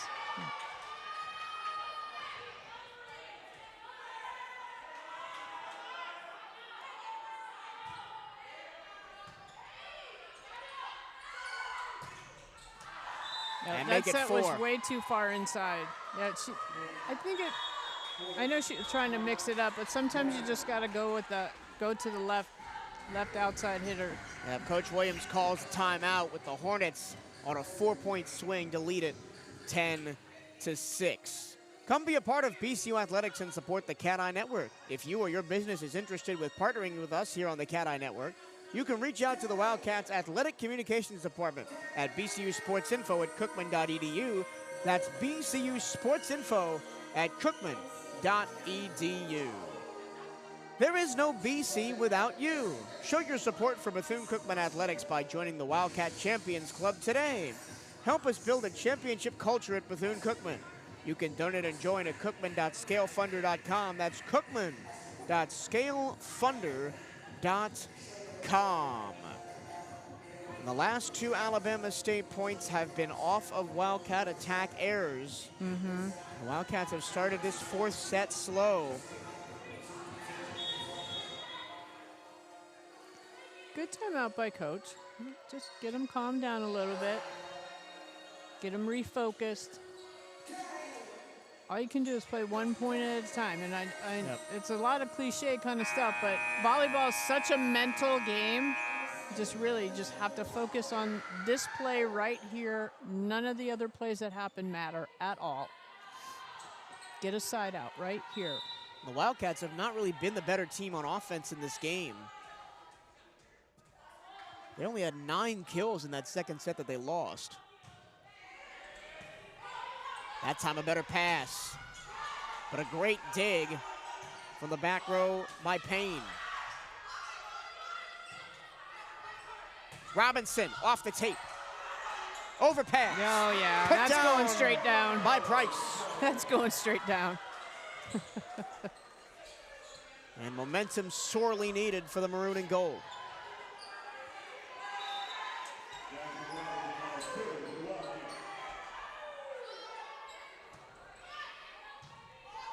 Adams gets it.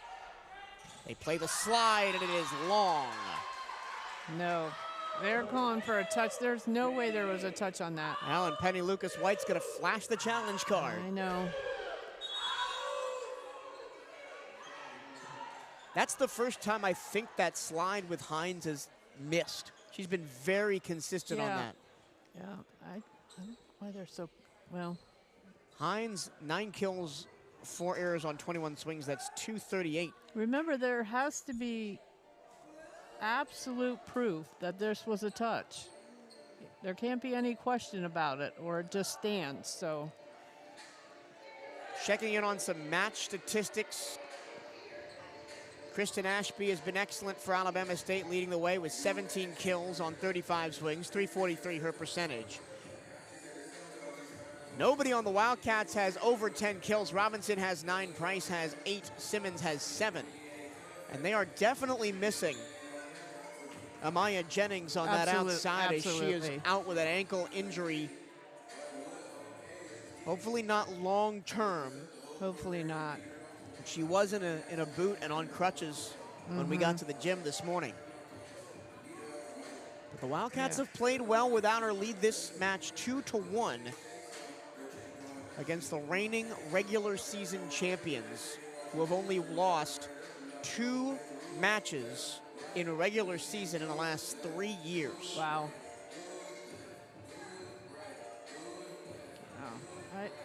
I just don't know if they're going to be able to see something that's going to cause an overturn of this play.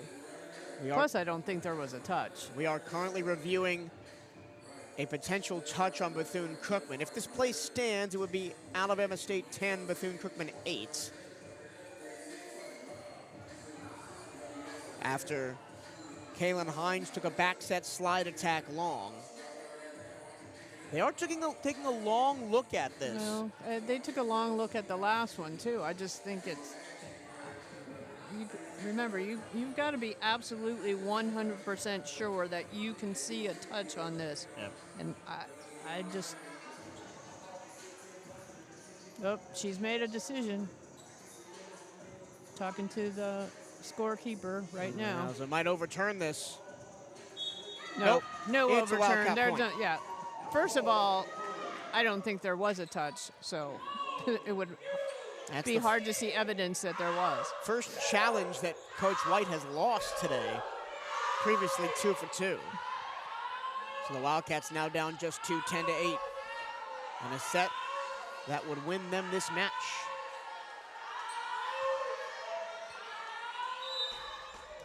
Both benches getting fired up here.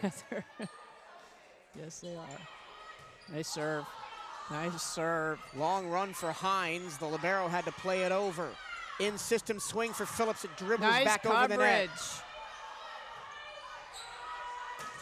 Great block. Price finds the floor with it. Nice job. That's really quick trigger in the legs to get that jump. Nice coverage, though, on that one block. That saved the point for Bethune-Cookman. Good job covering your hitters. That was Simmons and Phillips combining that time.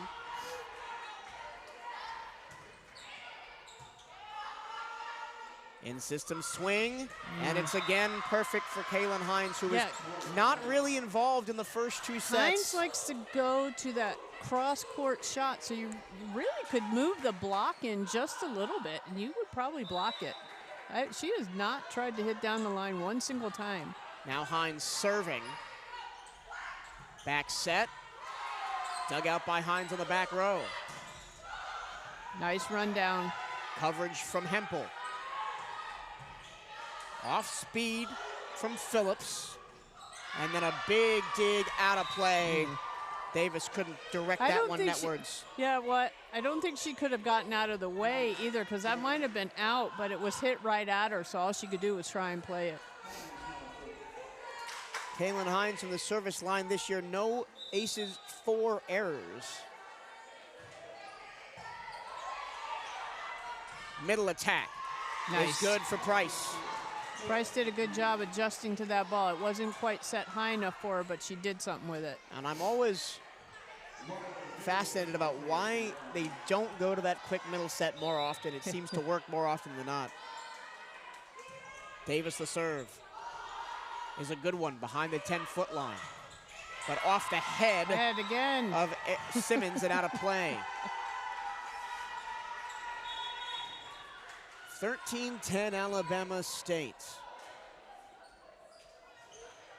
Remember, this Wildcats team has been reverse swept twice. They have not won a 5th set all year. They're trying to avoid going to a final decider here. Good pass. Yeah. Hightower. All day long. Easy pickings for Niara. All day long, the middle's going to that right back position. All day long, they've had that shot. And they bring in their best server, Alicia Callender, to toe the line.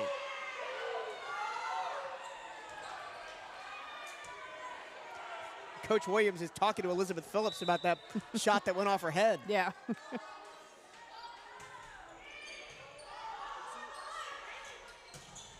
Cross-court shot dug up by Phillips. Robinson, back row, kaboom!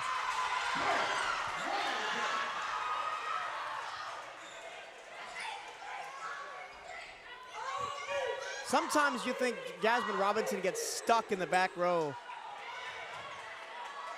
And then you see her hit the ball from back there and go, no, it's the opponents who are stuck in here with me. Middle, rejected by Hightower. Robinson, poor dig. And the Wildcats can't get it over. Wow, that's unlucky. Coach is not happy about that. Yeah, Robinson's dig just went straight backwards. And Riley Davis couldn't cover. So instead of a 1-point game, it's back to a 2-point game. With Brianna Swanson, the freshman, at the service line. She's changed jerseys. She was the second libero, now in a normal jersey. Tipped, nice Hightower. Save by the setter. And it's in the net. Wow.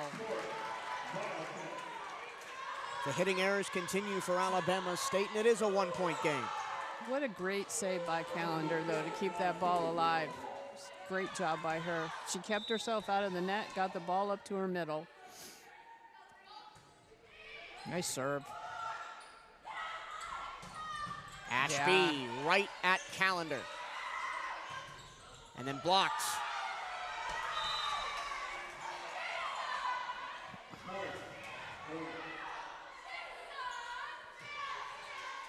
Wildcats can't get anything going that time. As Mecca Freeman had her shot rejected. Yeah, Freeman needs to mix it up just a little bit. She tends to hit to the same way, in the same direction each time. Adams with a great serve. Callender for Robinson, who overjumped it a little bit, but it works out. It worked out. Actually, that little delay helped out a lot.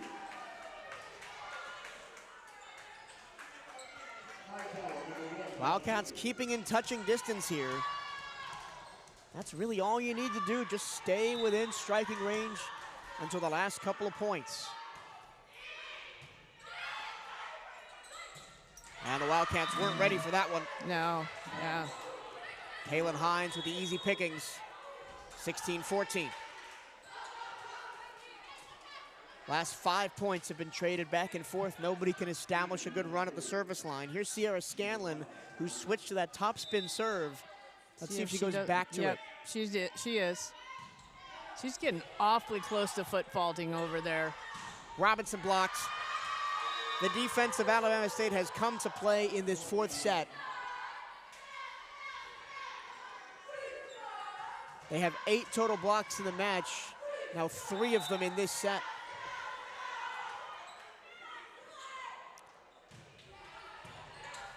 Scanlon with an ace. The Wildcats cannot deal with this topspin serve.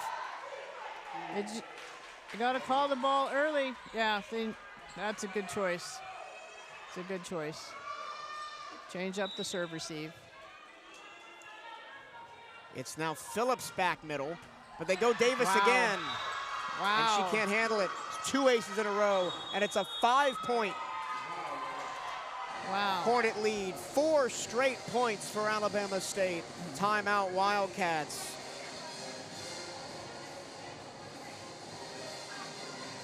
Football is here on the CatEye Network is your home for all the gridiron action this season. Listen live to every game at youtube.com/CatEye Network or locally at 1380 WELE in Daytona Beach.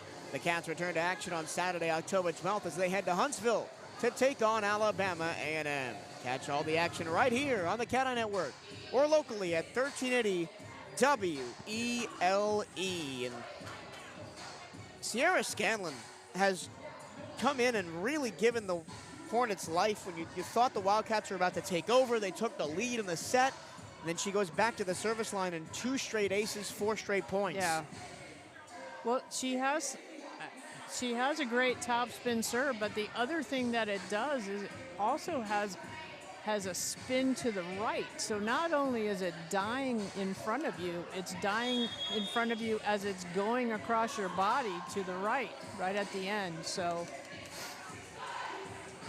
and if you don't see a lot of topspin serves, it's very hard to adjust on the fly. And the Wildcats had 1 topspin server last year, Meade Delahousse, who is not on the team, transferred over to UC Irvine in California. And if you don't see it in the gym, it's hard to adjust to. So here comes Scanlon again. That's that a time good better. pass. Robinson. Yeah, she was in the net. Either under the net or in the net. That pass was just a little too tight. And the Hornets now running away with the 4th set, 20-14. This set was tied 14-all at one point.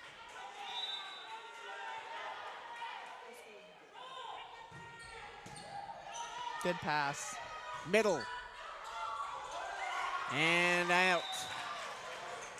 That was almost caught up between the hands of Hines on the block. It was. And the Wildcats finally side out after a 6-0 run for Alabama State off the arm of Sierra Scanlon. Freshman Nola Hempel serving for the Wildcats. Slide again. Again, the Bethune-Cookman block on that slide, they're not running the slide out to the antenna. Keep the block inside.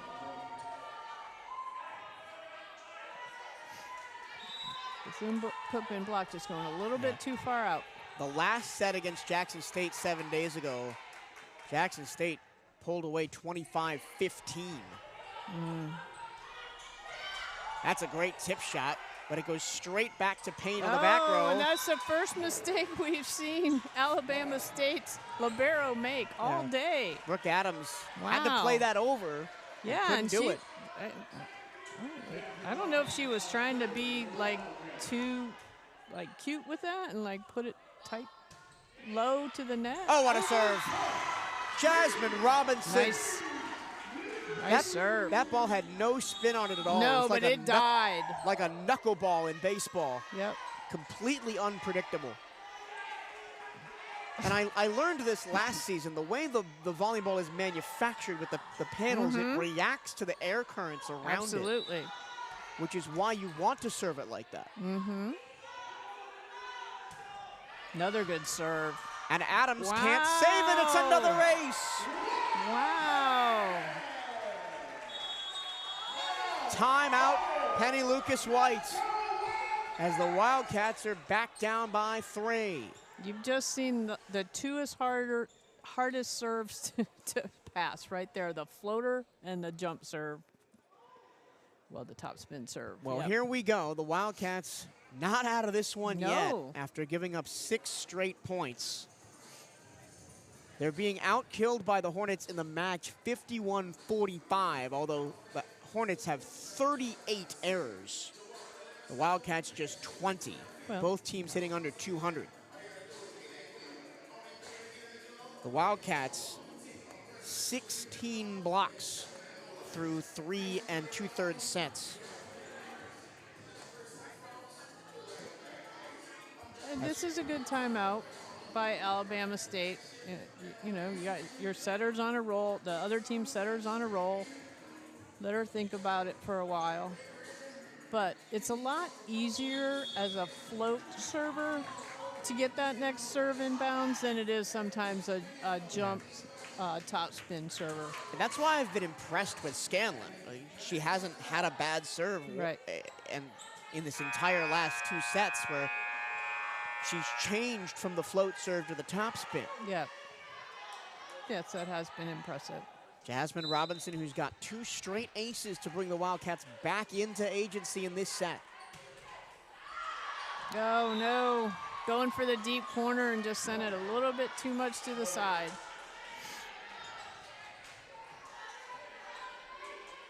First service error for the Wildcats in set 4, and it's a big one.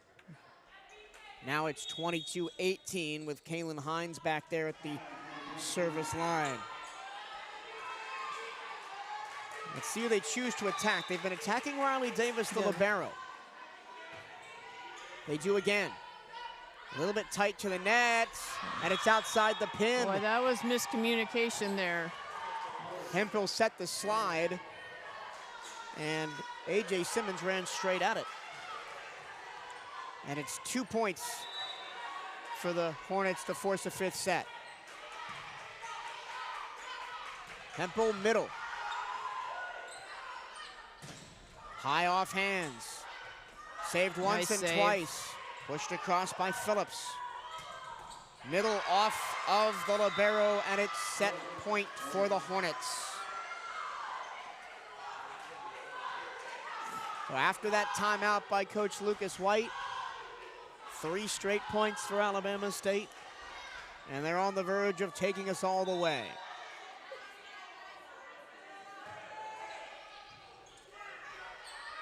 Long run for Hemphill. Robinson can only tip it over. And put down by Willis. No, they're going to call a carry on that. They're going to call a throw on that, and that's a good call. The Wildcats stay alive. It's still 5 set points. Yeah, the for difference. Alabama State. Yeah, the difference between push and a carry, you can push the ball straight down, but your hand has to be on top of the ball from start to finish. Blocked, and that hit the Alabama State player on the way out of bounds. Yes, it did. So Wildcats a little bit lucky. Anila Cobb was standing out of bounds, and the ball hit her. Yep.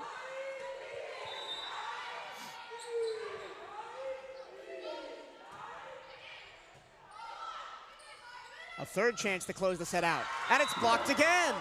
Hightower and Freeman.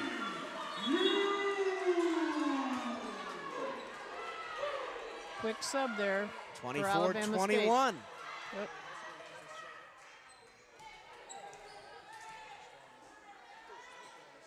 And Coach White is not happy about something. She wants a timeout.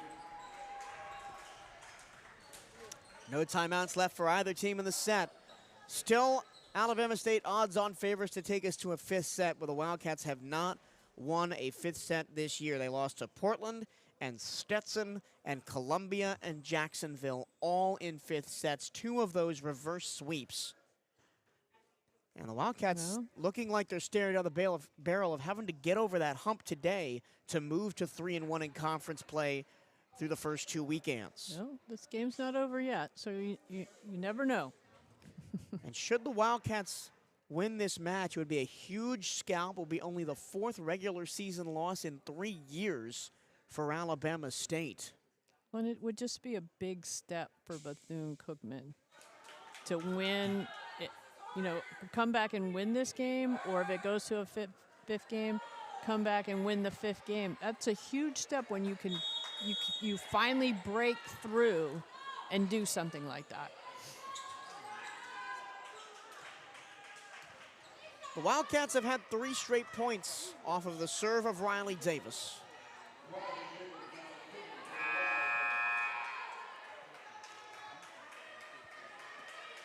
But they're not going to need to continue with Alabama State still on set point. Back set, out of bounds. The Wildcats creep ever closer, 24-22. That was Janiyah Morgan, who hasn't really hit a lot of balls today on that attack. That one awkward, and it works out for Alabama State. The set was too tall, but the back row attacker played it over it, and the block was already on the way down, and we go to a 5th and final set. The Wildcats unable to close it out in 4. And really, that set is all on the arm of Sierra Scanlon, who had that big serving run, 6 points by herself that took it from 14 to 14 to 20 to 14. The Wildcats could never recover, even though the ending of the set, 25-22, makes it look a little closer than it was in reality. Football is back at the beach, and you can get your tickets now at the BCU box office and Ticketmaster.com. Don't miss your chance to see the Cats in action as they take on Jackson State for homecoming on Saturday, October 26th.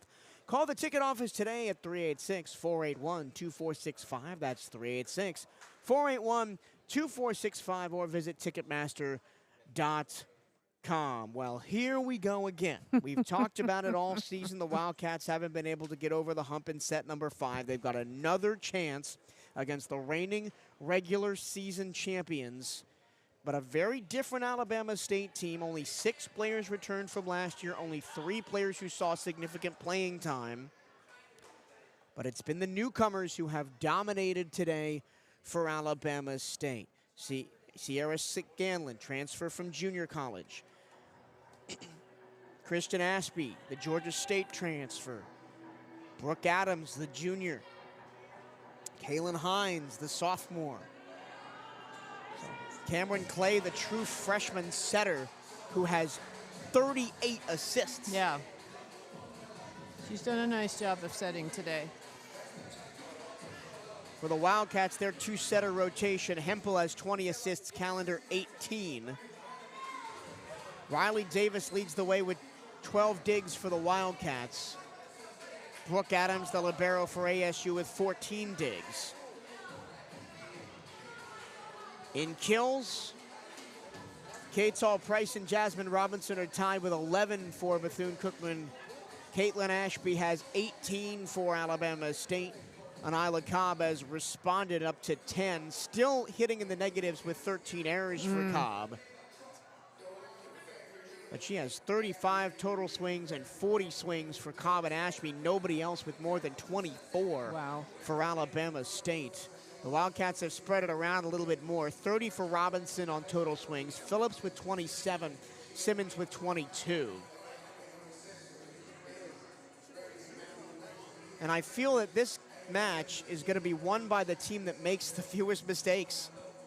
Well, I was going to say, if I was coaching Alabama State, I would put Scanlon as either my first server or my second server. Try and immediately build a gap. This game's only to 15 points. And Kaylin Hines today, another good performance out of her. 12 kills, 5 errors on 24 swings. She leads the SWAC in hitting percentage with .311 on the team.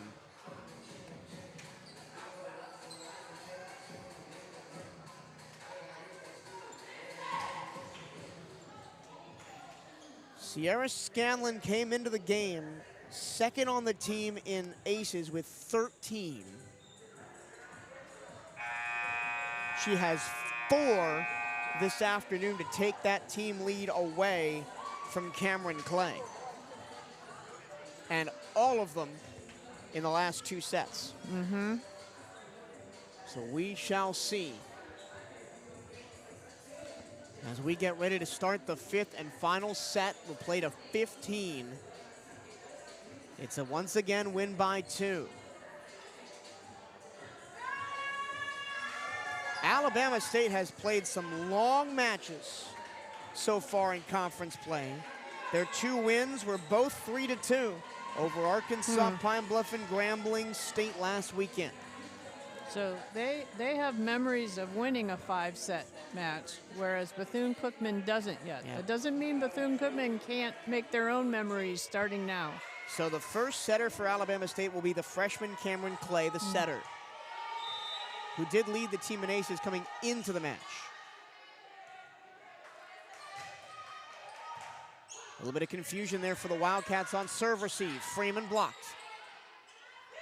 Back row Robinson goes for the tip shot. Now the Hornets a chance to tip it across. Callender really tight to the net. Robinson has to push it. Long first rally. The Hornets get the best shot at it. It's blocked and in the net on the downswing. Kristen Ashby. Actually, he called that a carry. I think she was either way. Okay. I'm just saying what the head ref called. So, in a play where there's 2 violations like that, is it whatever happened first? Yes, so that would be the carry. Ooh. Hightower couldn't quite get to that one in a one-on-one battle with Willis. And it's 1-all. They bring in the freshman Swanson to serve. Does Alabama State. The freshman from Cypress, Texas. Davis pops it up. Middle attack, Hightower long. Yeah. Needed that set to be a little bit tighter to the net for Hightower. It was a little off. Swanson in her high school career, 845 aces. Wow. Out of Cypress Springs High School in Texas.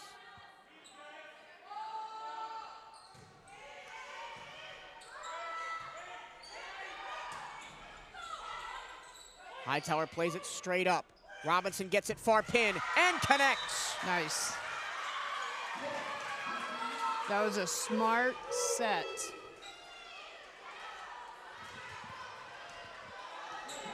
You can feel the tension in this building. Good serve. That middle attack is clean. Yep. Zenobia Willis, 6 kills on the night.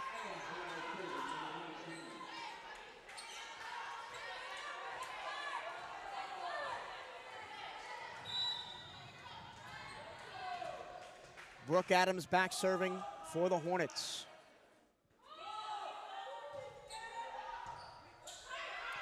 Really tight to the net. Robinson gets there.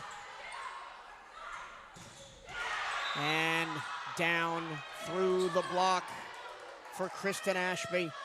2-point lead for Alabama State. Gotta get that. Gotta get those hands across the net.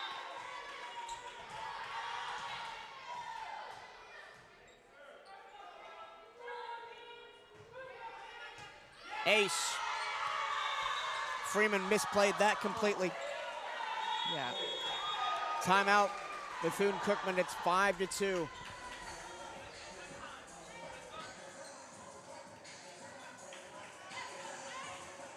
And this is a really good rotation for Brooke Adams to attack. She's gone after Mecca Freeman in that back left corner.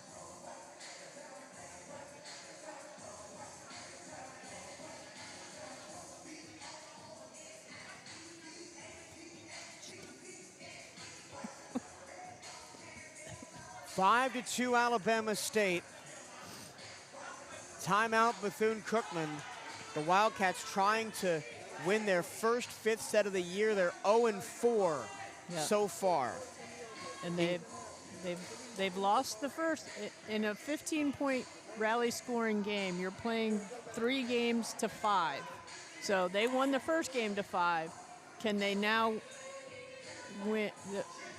Alabama State's won that first game to 5. Can Bethune-Cookman come back and win the second game to 5, which is, of course, to 10? Well, they have to score more than 5 points, obviously. Well, they've changed up the serve receive out of the timeout. They put the libero in the back right corner. Yes. And that's a good switch.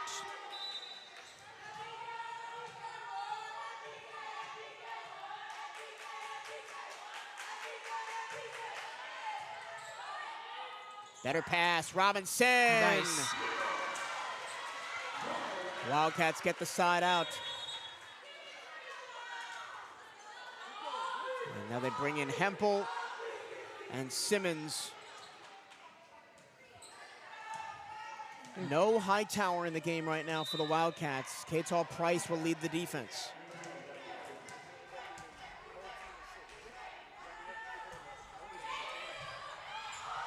Overpass. Nice serve. Price eats those for breakfast, lunch, and dinner. An occasional light snack.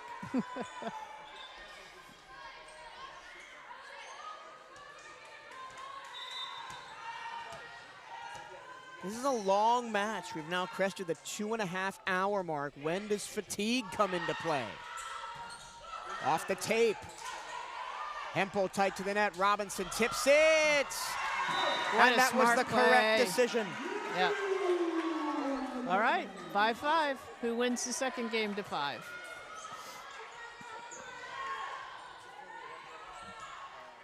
Nola Hempel's been attacking that middle on the serve. Trying to catch who it is back there. They go after the right side this time. Back set, and a big rejection. Robinson and Price give the Wildcats the lead.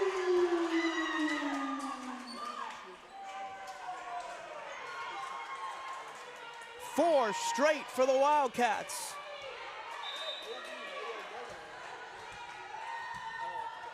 It's Bailey Payne who's Hempel has been targeting on the serve. She does so again. And that one's way out of play. Yeah. That one went down into the basketball locker room. Timeout, Alabama State. Just how quickly things can change in a game of volleyball. Absolutely. Nola Hempel, the freshman from Atlanta, Georgia, the 4-time all-region selection at Maynard H. Jackson High School. The Tsunami Volleyball Club player in the Atlanta area as well. And the club volleyball has exploded in popularity over the past decade or so. When I was growing up, I mean, even if I'd wanted to play volleyball, there's no place for me to play. Now, co-ed volleyball, men's volleyball, women's volleyball, they're starting them young, they're starting them in clubs. There's a massive USA volleyball club scene all over the place, and it's just a very accessible sport. Absolutely. And the other thing that's really exploded is club beach volleyball. Actually, just collegiate women's beach volleyball has exploded, and now club is starting to catch up. And several teams in different states have high school beach volleyball. Now, Florida is one that the FHSAA sponsors both indoor and beach volleyball. So Wildcats lead 7-5 on a 5-0 run off the service arm of Nola Hempel. Oh, no. The Wildcats have been better with the service errors today. That's their 7th of the match. Only their 2nd since the 2nd set. Yeah. But it gives priority back to the Hornets, and look who's at the line. It's Sierra Scanlon. All right. Get a good pass. Don't let her score any points. Get a good pass right here. There you go. That's okay. Hempel, long run. Tip to the middle. Scanlon digs it out. And into the net from Bailey Payne. No, that went through the block. Oh, I didn't see that. I thought it hit the net. Nope. My apologies. So Scanlon ties the game at 7.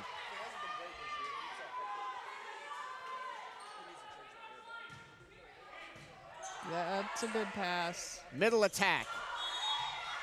Right, And the the blocker was all over that net. Yep. And Good job. It would have been a point regardless, as that was tooled out of bounds. Yep. And we will switch sides after 15 points. Okay. I started covering volleyball back right after the COVID shutdown. And so they were not switching sides at all during matches. Exactly. You'd stay on your bench for the whole time. Exactly. And only in the last couple of years have they gone Gone back to it. And especially in a gym like this where the sides are not equal. Right. Because you have the stage on the right and then the flat wall on the left. It's really important to give that equality in serve. Off the tape on the serve.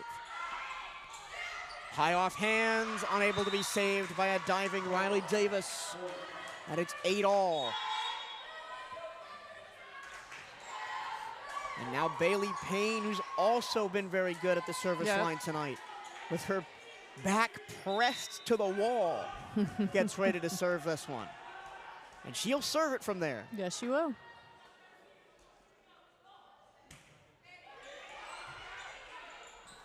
And almost get an ace out of it. Free ball for the Hornets. Slide. The Wildcats have not covered that slide all match.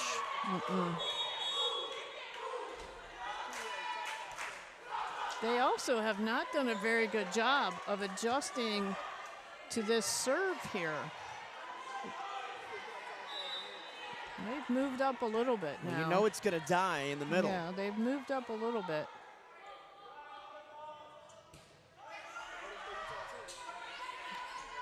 Hempel. And the Wildcats get the point through A.J. Simmons. That was a nice swing. 9-9. That's probably the best swing she's had all day. Probably. It's not been a dynamite match for A.J. Simmons. But again, one moment can make you a hero. This one's set up for Phillips to swing at it, and it's blocked.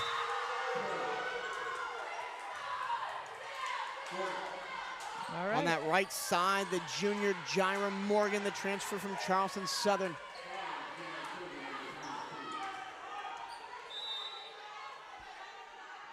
Kaylin Hines gives you another different serve look. Long run for Hempel, back row attack Robinson. Touched to slow it down off the block. Played over calmly, Wildcats with a back set and a beautiful swing again from Simmons. Simmons come alive at the right time. 10-10. First to 5 wins. First to 5 wins. And the Wildcats put their best foot forward. Alicia Callender at the service line. Keep the ball away from 19. She does. But it's in system. Callender with a dig to keep it alive. Robinson out of the back row. Another chance for the Hornets. Adams sets it up. And that is way out of play from Jyra Morgan. Yes, it is. And Morgan immediately is subbed out. She's had 2 chances at that. She has 1 kill and 1 error. Morgan, 4 kills, 8 errors on 16 swings today.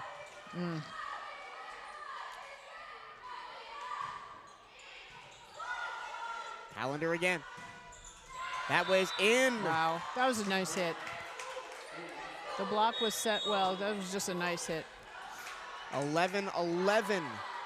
And Cameron Clay back to serve. We've hit 1 full rotation here in the final set.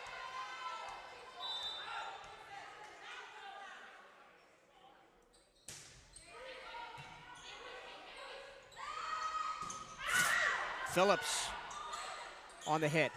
Adams, free ball. Libero set. Callender, off speed, beautiful. What a great shot. And Alicia Callender, who at times has been overeager with that power shot, takes everything off of it, and the defense wasn't ready. What a great roll shot. Both teams have 1 timeout left. And it's tied at 12. Kristen Ashby picking up another kill. And they'll send the freshman Swanson back to serve again. Yep.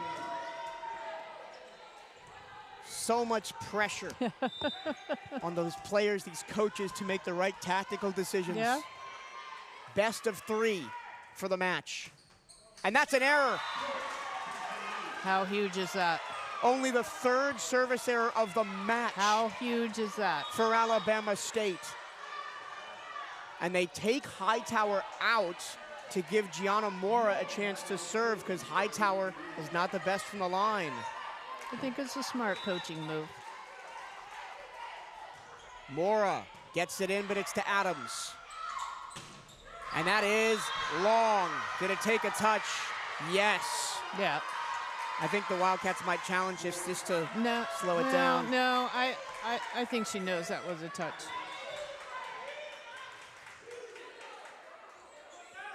So Mora did her job. She served correctly. Now she's going to be replaced by Hightower again. 13 all. At this point, it's better than even odds that we're going to overtime. Tough server up here for Alabama State. It's Brooke Adams who's been their best player tonight, by far. Both on defense and offense.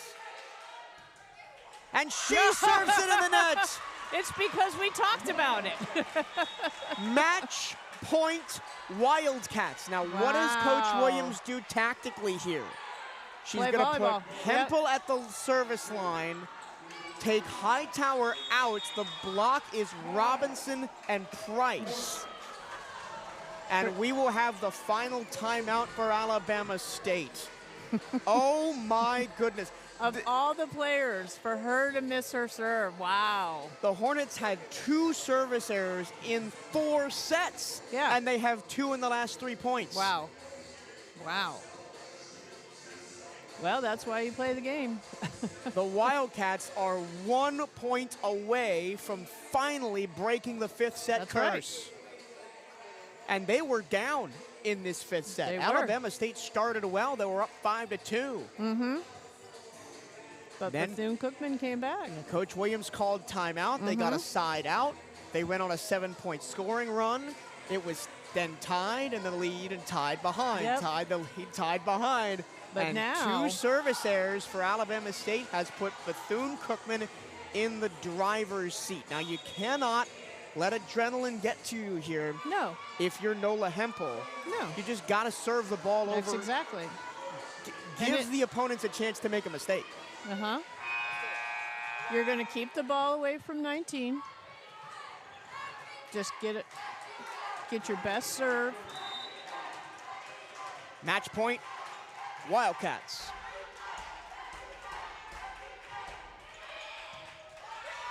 It's in system. It's tied, and we go to overtime. What did I say? Better than even odds. We're going all the way and more. Yep. They're going to bring the junior Jaylee Neely from Los Angeles, California in. Neely with no stats on the night. 14 all. Overtime in set 5. Robinson. Yep. Net. Kaboom, I guess. The Hornets in the net. Yep. And Kaylin Hines is protesting vehemently, and we're going to get a challenge. So is this a redo point if they win the challenge? Because they stopped playing after the whistle blew. Yeah. And just when all the momentum was starting, we stop again. But, you know, the up ref overruled the line judge before, and really the up ref could have overruled the challenge and said, they were in the net. I mean, he would have had just as good of a view. Yeah. But Kaylin Hines was vehement. She was not in the net. Oh, well, and I think maybe pushed her coach into that challenge. Yeah. We shall see. But you've got the person who called the touch on the net violation looking at the play. So you have to wonder how much The Hornets have challenged 3 times before. They won 2, lost 1. This is their 4th challenge of the match. The Wildcats have not used 1. And again, it has to be that you can absolutely tell that there was not a net violation. It can't be something that, we can't really see whether there was or not. There has to be outstanding evidence that there was no net violation. The winner of this match moves to 2nd place in the conference behind Florida A&M. And if Bethune-Cookman wins, it sets up 1 versus 2 on Wednesday in Tallahassee. That'll be a barn burner. Yep. But even if the Wildcats don't end up taking this, they've made the decision. What a match this has been. Replay the points. So it's back to 14 all, no net violation. Well, at least it's a replay and not a overturn. Like, you know.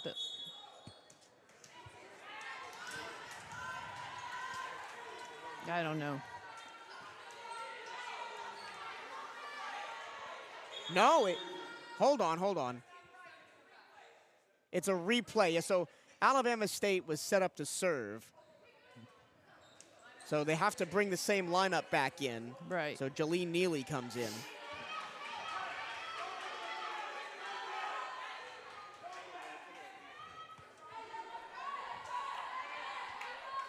You could cut the tension with a knife in this gym. 14 all, 5th set.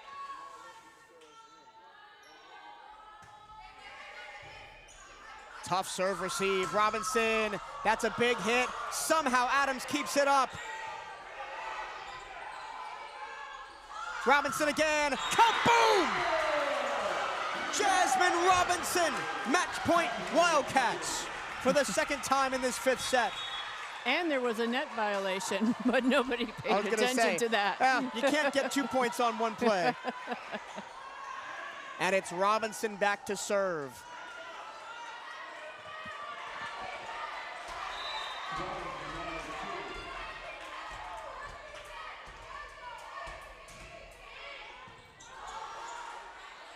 Back set, it's the slide, it's blocked!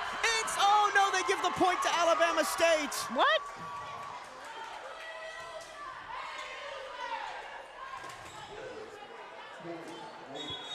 I'm not sure why. So it's 15 all. Huh, okay. I guess the ball came down on Bethune-Cookman's side? Well, there wasn't much protest from Coach Williams. Well, it was out? I don't know. Huh. And of course the Wildcats stormed the floor thinking they'd won, but we have to play again. Overpass, dug out by Robinson. Big swing! A.J. Simmons again. She's been massive in this 5th set. She has been. She's been kind of quiet up until this 5th set, but she's come alive in this 5th set. 3rd match point for Bethune-Cookman. Okay. We've been denied by replay review. We've been denied by a controversial call. Adams sets it up. Tipped. Covered. The swing. The kill! And this one belongs to the maroon and gold. What a war! No challenge on that touch. Unbelievable. The Wildcats break their 5th set curse in the most dramatic way possible in overtime in set number 5, 17-15, and they take the match 25-17, 25-27, 25-23, 22-25, and 17-15. Sometimes all it takes is that one match when you win the 5th game, and it makes a difference for the rest of the season. We're going to try and hear from Coach Williams on the broadcast. So we're going to have some time to fill, but wow, we got a lot to talk about because a lot happened in that match. Yes, it did. Let's run you through some of the team statistics for the match. The Wildcats, 114 points to 107 for Alabama State. 56 kills for Bethune-Cookman, 64 for Alabama State. Attack errors, 46 for the Hornets. They played so sloppily in those first 2 sets that even though they did turn it around, they ended up hitting just 102 for the match. The Wildcats, 214. Their 5th set was their best set as they hit 409 to close it out. Yeah. That was an exciting 5th game. Well played, actually, by both sides. The hero of the 5th set is Ariel Simmons. Oh, yeah. H.A. Simmons, unbelievable. 3 huge kills in the 5th set. She had 10 on the night, hit 306. Katel Price, amazing again. 13 kills, 19 swings, 3 errors, hit 526. Wow. Wow. Some more individual numbers for the Wildcats. Robinson, 15 kills, 5 errors on 39 attacks. Katel Price, 13 kills, 3 errors on 19 swings. A.J. Simmons, 10 kills, 2 errors on 26 swings. Nyara Hightower, 5 kills, 2 errors on 14 swings. Katel Price had 2 solo blocks and 10 block assists for Katel tonight. A.J. Simmons, 1 solo block, 9 block assists. Jasmine Robinson, 1 solo and 2 assists. Nyara Hightower, 5 assists as the Wildcats rack up 19 total blocks. Yeah, and that one stat right there really stands out, doesn't it? 19 blocks. For Alabama State, I mean, some players had great matches. Christian Ashby, 22 kills on 49 swings with 7 errors. Yeah. She hit 306. Kaylin Hines, as advertised, 15 kills on 29 attacks with 5 swings. She hit 345. But the only other player who hit in the positive for Alabama State was Clay, just 2 kills on 4 swings. Cobb, Morgan, Payne, and Jones all hit in the negative. Negative, absolutely. One final word from you before we hand the headset off to Coach Williams. What a great game, and remember, winning that first 5th game set can break the ice and lead to a great, great season. And the Wildcats had 11 kills in that 5th set. They only had 11 in the 4th and 12 in the 1st. So a big offensive explosion in the 5th set from Alabama, or from Bethune-Cookman, as they beat Alabama State 3-2.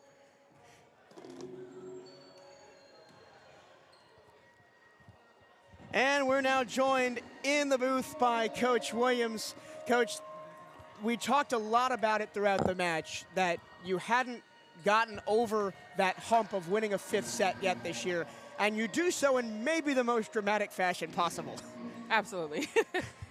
Talk about A.J. Simmons, kind of invisible for most of the match, but comes up big in the 5th set with 3 crucial kills, including one to put you on set point about match point.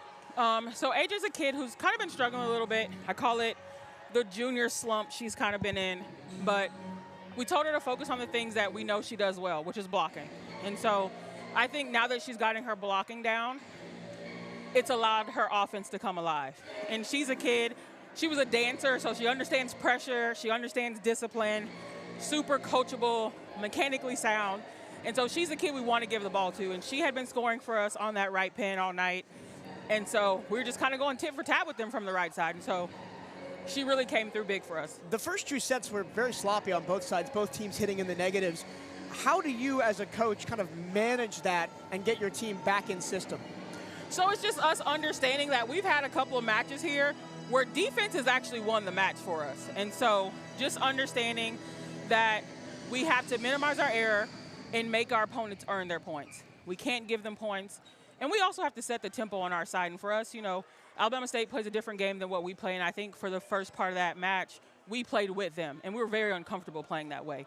And so it's just figuring out how to get our high, fast, energetic level of play out there on the court, no matter what's happening on the other side. And you definitely found it, including in the middle of the floor. I think you set the middle more times today than I've seen you do all season. Robinson from the back row, both Price and Hightower at the middle blocker as well.